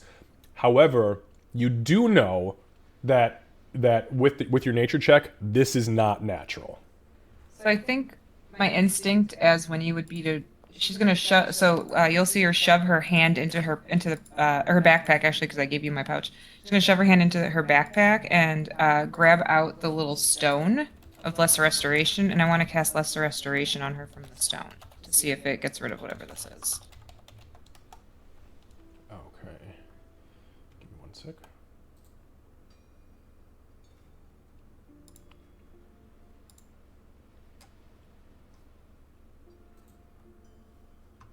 Pretty sure Ulrich's the only other person that's in a position to see this. Oh no. Besides, all of the merfolk. Good thing I'm gigantic.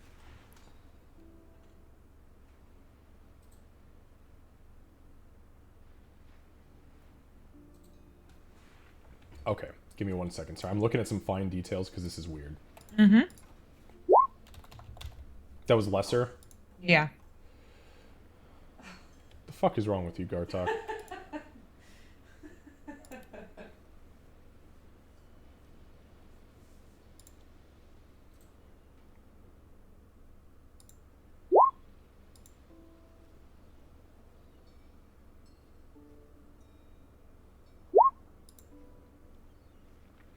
All right, so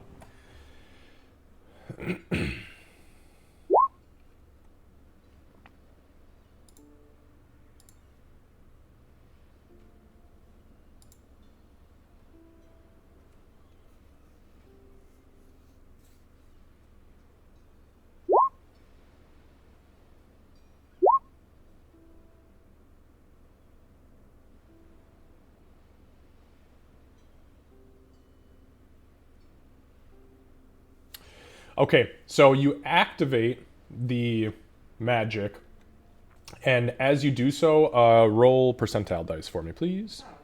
So she reaches out, she touches Sybil with the stone, and the stone flashes, and this energy kind of absorbs into Sybil's hands, and you are healed, Sybil, for 1 point of charisma. So you are now only down 3. But the boils are still there. Does it help? Do you feel better? I can do it for my mind too if we need. Feel like I'm going to throw up, mostly. What did you do, or what is this? I don't know. Is this why I'm you've been hot staying and outside? cold Have you been and feeling like this? I don't, That's what her hands look like, by the way. but more blue. Yeah, obviously your actual flesh is more blue. This is just the WebMD picture that shows you like In my campaign. Quick Google it. Yes. I don't know, but I don't. Oh, something's wrong. So when you'll turn to... I didn't see anything. And she just kind of swallows with that familiar, like, I'm trying not to throw up bile kind of look. When you'll turn to Ulrich and say, Ulrich, can you come here, please? Of course. Although with a side glance at the other civilians in the area, Sybil is going to pull up her hood, though, and just kind of angle her body so that the common populace can't see. Do you happen to have a greater restoration? I can do it, but I will be using the only seventh circle possible. I can if I don't have the dust on me. Why don't you figure out first if she's sick? See if you can figure out what it is. I've never seen this before, but it is not natural. I'm gonna. Righty. Let me see. What's up? Oh God. Were you here for the full description of it? No, but I got the picture, so I've got the gist of it. Yeah, that's on her face body. too. Yeah. Yep. Whole body plus fevery plus food poisoning symptoms plus she's not doing well. Yeah, and your extremities are beginning to tingle. Yep. So Ulrich, go ahead and make a medicine check. Yeah, I'm gonna guide myself. That's smart. Yeah, and all that had happened is she had been keeping watch, and then all of a sudden she had gone, Winnie! And then, now you're caught up. So, Ulrich, you actually do know what this is. So this is not a natural... So this is a disease, first of all. But it is not a natural disease. This is a disease that is created through necromancy. It is an arcane disease that can afflict people, and what it does is it ruptures all of the healthy cells in their body, and there is no normal way to cure it. It can only be cured by resting or little by little. If you fail to succeed, if your body fails to succeed at curing it naturally as you are resting, it will eventually kill you. And when it kills you, you will rise as undead. It is called blue rot. So I don't remember if I read this somewhere or saw it somewhere. It's called blue rot. What it does, it destroys all of your healthy bits, and you either have to fight it off or fix it little by little, or if you succumb to it, it is not good. How do we fix it? We have to try and heal it little by little, and she has to rest. Like heal it, or like I used the stone on her. And yeah, so what you would know, Ulrich, as far as the little by little is concerned, especially with like a 22, is that like if you use lesser restoration on a normal disease is gone. She used lesser restoration, and it only healed a little tiny bit of what was already afflicting her. Now, you know that at the onset, that's as bad as it gets. You're now in the healing process, or they will continue to rupture and you eventually die. But you can utilize magic to heal it quicker. It just might need a lot of magic to counteract the disease. Like, how do I feel like a straight up heal would? Like the spell heal? Yeah. So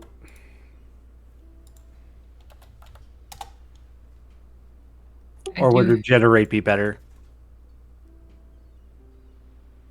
So things like lesser restoration, greater restoration, and heal would definitely have an effect on it. You can guess, you can surmise whatever you'd like about a heal, but being of the 6th circle, whereas lesser restoration is, I believe, 2nd, you guess it probably would do more to her than a lesser restoration would. All right, let's try. I want to try greater restoration first, but I want to try and get her inside somewhere. So okay. I'm going to kind of bring her over to the shack that was empty. Okay. And then Winnie, do you have dust in the bag? Yeah, I'll step in. We do have diamond dust. We have 300 gold worth, so I'll step in and hand over one of the pouches. I don't know if this is going to... If it's contagious, though. I don't know if us all being in there is bad. With all due respect, shh. She is. As she says that, though, Ulrich, again with your 22, that's pretty high. The contagious part, it is not contagious. You pick this disease up from being infected through typically a bite or a scratch from somebody who has it. We'll be fine as long as you don't feel like biting or scratching any of us. Please don't do that either. No, no biting. Got it. I'm gonna sit down. And she goes inside and she like goes to like half lean and it's more of the like half collapses. Yeah, so I hand over 100 gold worth of the diamond dust. I'm going to take it out of the inventory, Casey. Okay. All right, and then I will cast a Greater Restoration 5th level. All right. And in contrast to the shush rolls, someone should tell the innkeep why you left, so she doesn't worry that that we're being attacked. So, as you perform the incantation for greater restoration, you reach out and touch Sybil.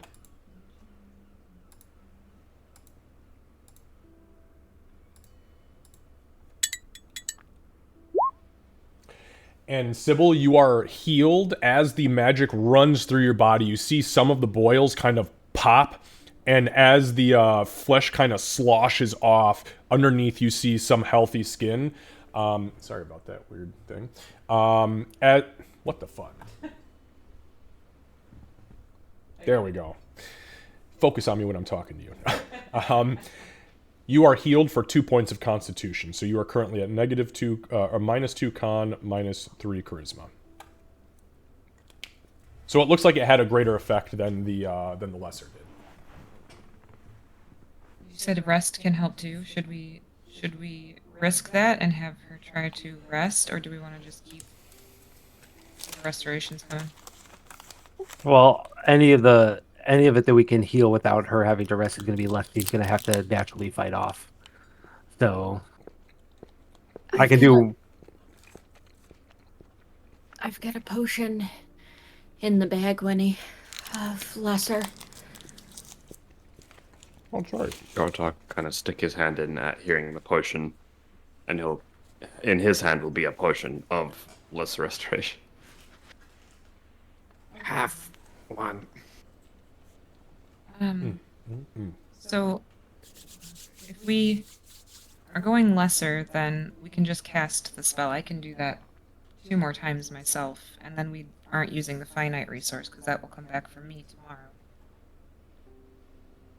I don't have lesser, so If we have to defend tonight, I guess that does cause a problem. It felt like it helped a little before, but the undead here, that's a bigger issue. If I can just rest and heal this, I don't know if I can travel right now, but... We were planning on staying here tonight anyway, right, Emig?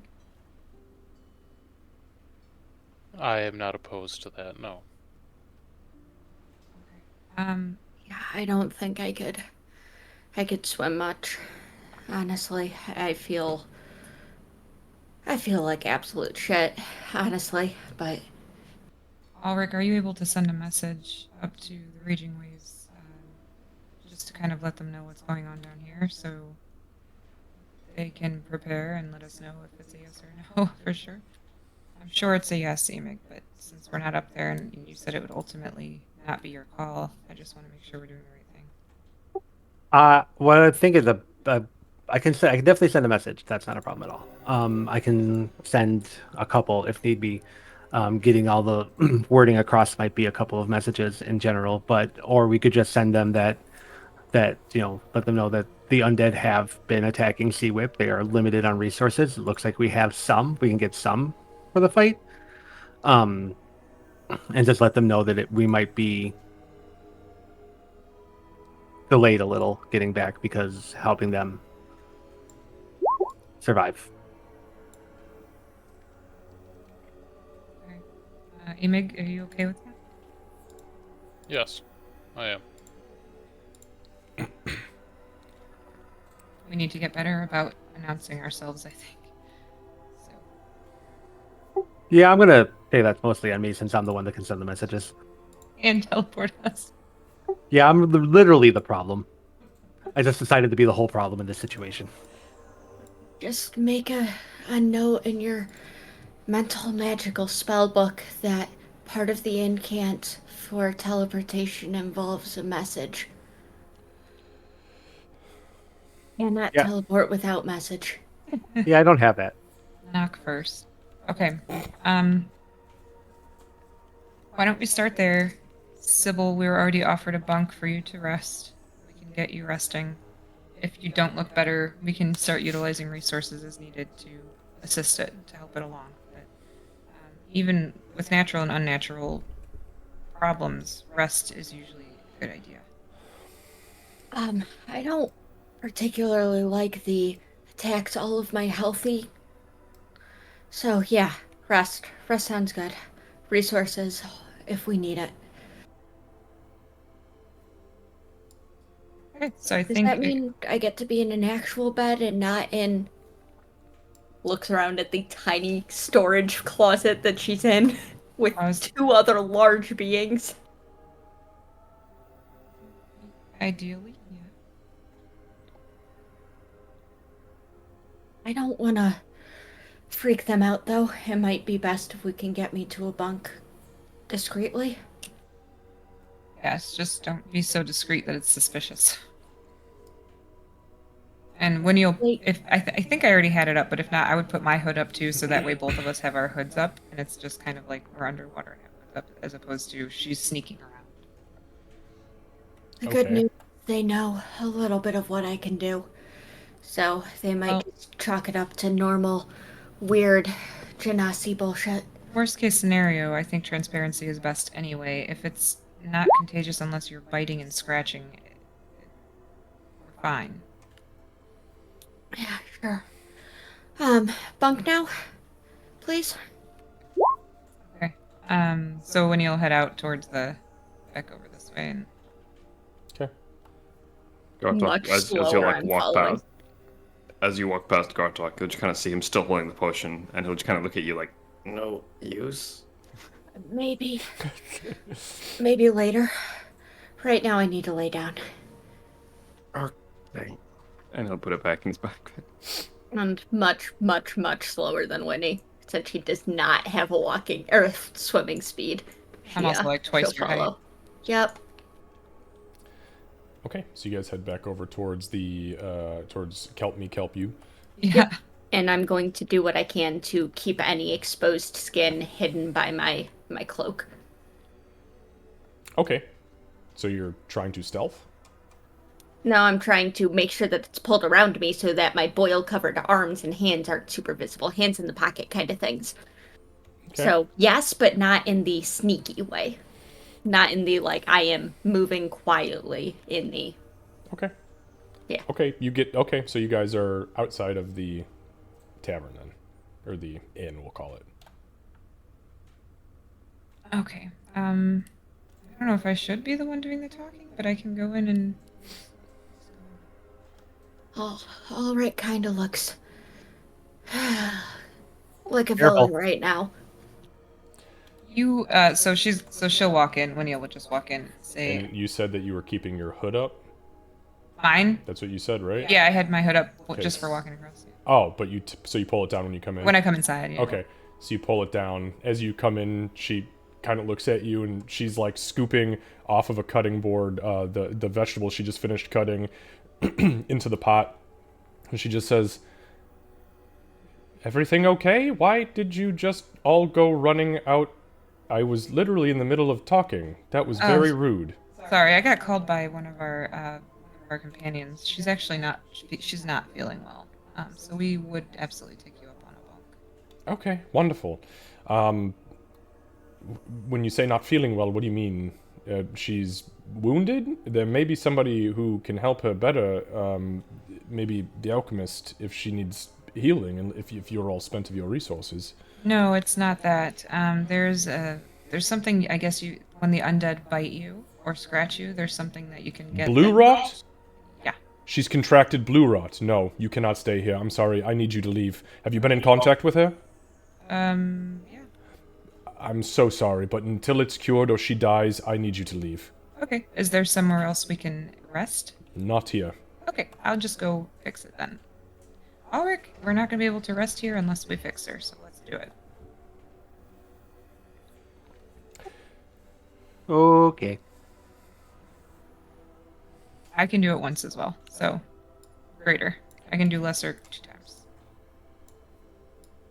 Just so you know, I'm putting these merfolk out here. They have started because you guys just like slaughtered a bunch of undead, chopped them up, and then just left them. So these guys are actually gathering the bodies and pulling like loot and shit out of them. Sure.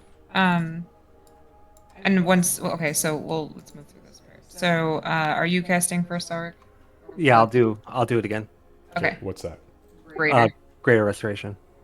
Okay, at what level? Removing another. 5th. There are no more 5th level spell slots left, Casey. You got 1 6 left. That's the highest. Yep, I track everybody's spells. I'm dumb. I'm staring at it. It's all grayed out like a moron. Don't mind me. Mm-hmm. So you can burn your 6th if you want. Yeah, I'll burn a 6th. Okay. And that was, you said greater? Yeah. Okay, let me roll on my end real quick. And Sybil's gonna shift a little bit so that she can A, be closer to Ulrich, and B, lean up against the rocks. Okay. So and then make sure you mark off whatever diamond dust was required for that. I did, yep. Okay. So you perform the incantation. As the greater restoration takes hold, you see it kind of zip up her arm and into her neck and face, and again you see a bunch of the boils kind of pop and slosh off the dead skin, and underneath you do see the healthy skin again. That removes the remaining 2 points of constitution that you were down, so you are back fit as a fiddle as far as your con is concerned. Okay, and then I'm going to cast lesser restoration on her at 2nd level. I have 3 of those right now. Okay. So I marked 1 off. Okay, so you perform the incantation, and much like the last time, your charisma is healed by 1 point, so you are down to a 2. She's looking much better. At this point, most of the fever has gone. It's just unsightly at this point.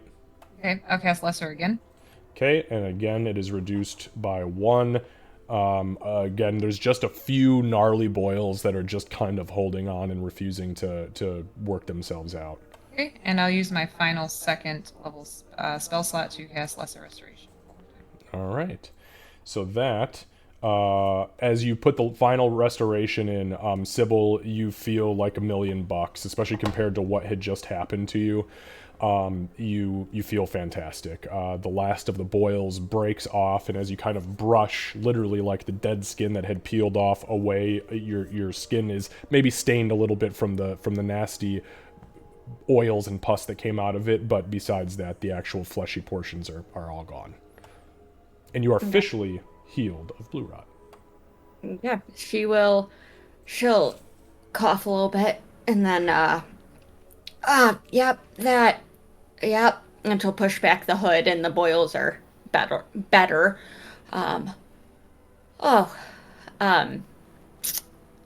That was horrible. Winnie will immediately poke her head in and say, "Thank you for letting us know.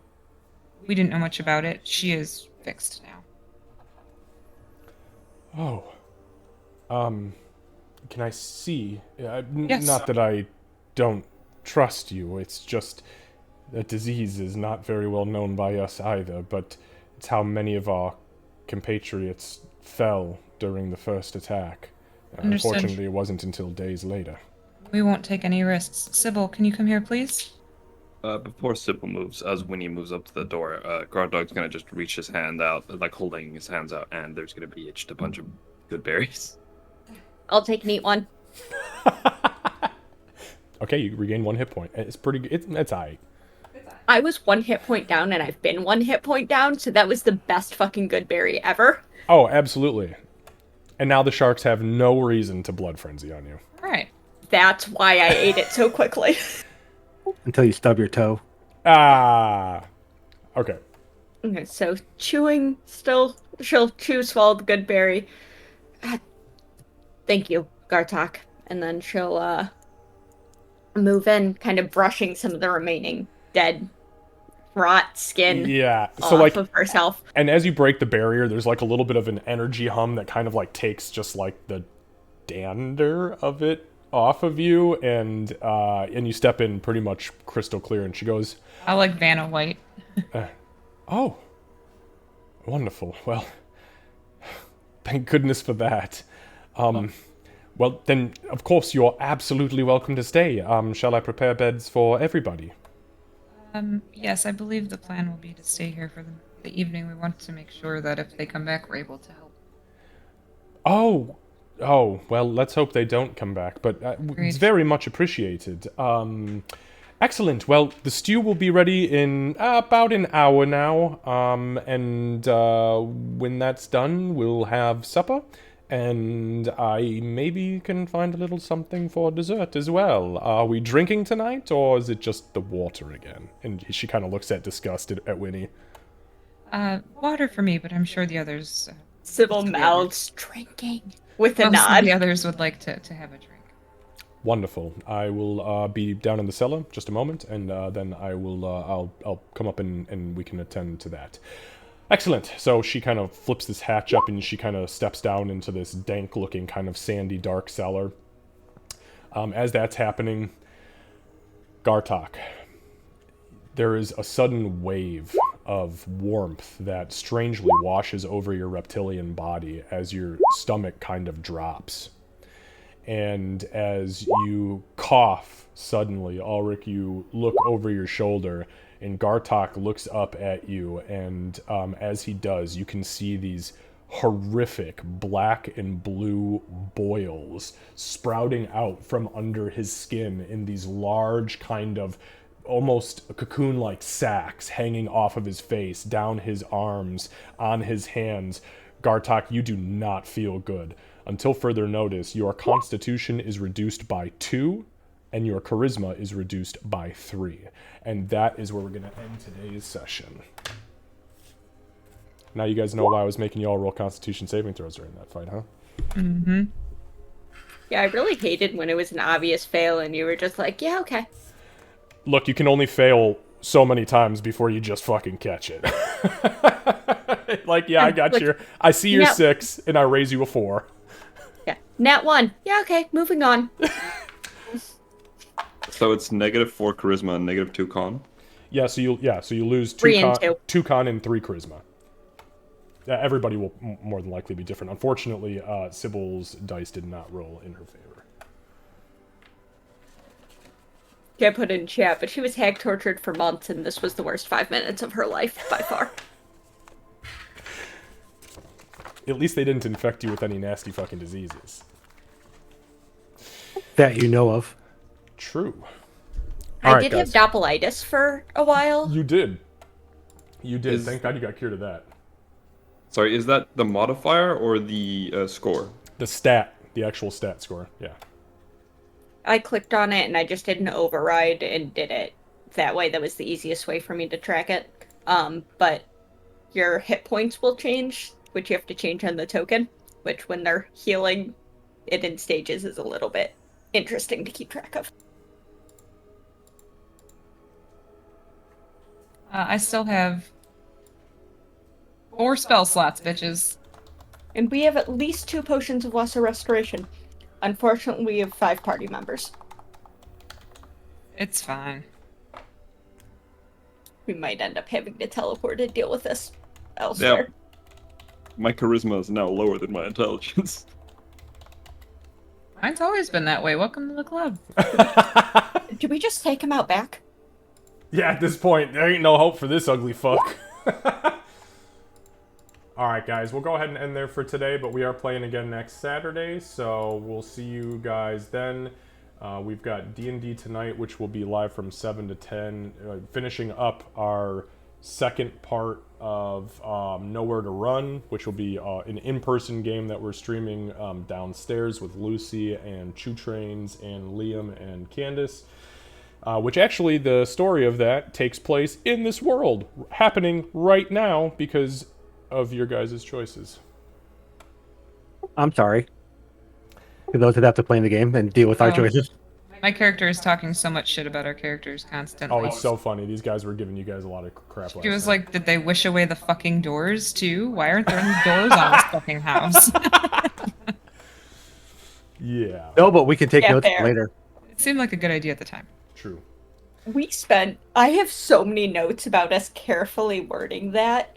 And let's not forget though, if we had done that slightly differently, it would have just been campaign over. Sure. Like we did. We could have wished for a cool item, like most parties would have. Yeah, true train. So Or to these all be are 20th level this is the group that instantly. caused what you're playing tonight. But, yep. The Toxic Trent. Yes, we are going to do that. Yeah. So let me go ahead and offer Trent. Shoe Trains is in that campaign, and he said, "Wait, y'all are the ones that caused all this?" Yeah. Hi. Yep, fucked up. All Nope, right. I don't know what you're talking about. Let me just close my notes over here.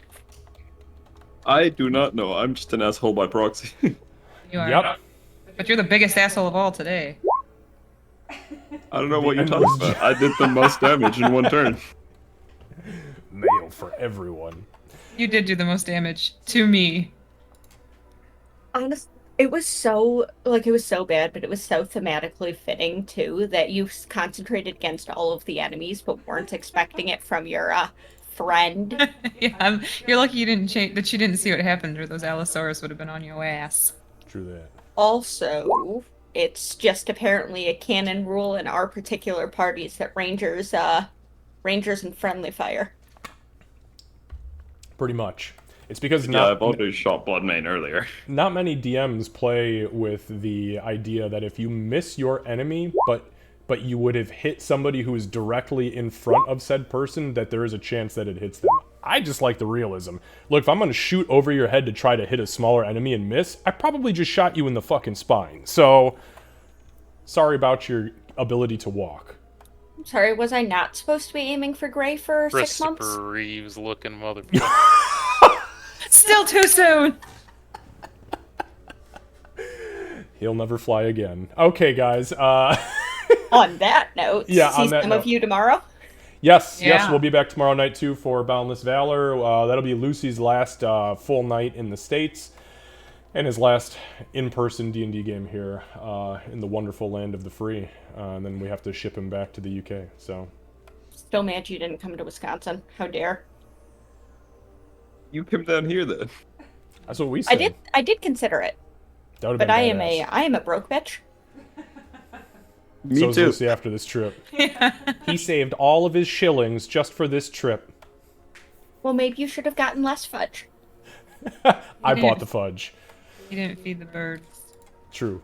All right, guys. We'll see you tomorrow night, and then we'll see you guys next week on Saturday for round 2. And I'll send a message out this week to see what everybody's schedule's looking like for August. I can't believe I'm saying that because what the fuck happened to this summer, but... All right. Talk to you guys soon. Bye. Bye. Deuces. All right, for those of you who are hanging out here in stream, we're going to put up the Toxic Trent, and then we're going to go ahead and raid over to them. Thank you guys for hanging out. We'll be back tonight. Candace and I will be live tonight downstairs for part 2 of Nowhere to Run. We did all of the prep work last night, and tonight is pretty much going to be exclusively combat. So we're going to start right at 7, and I'm going to... There are a lot of things that could happen, so we're going to try to keep combat fluid and fast, which is going to be me talking a lot and moving things around. And I don't want to drag this out because we don't really have another chance to play again before Lucy goes back. So I'd really like to say that this was a one-shot module and actually finish it on time instead of fucking extending it into another full campaign. So at least this time around. So guys, we'll be back with that, and then join. If you don't get to see us tonight, we'll see you tomorrow night from 7 to 10 p.m. Eastern for Nerdy Knots' Boundless Valor. Until then, we are raiding, my friends. Thank you, and bye-bye.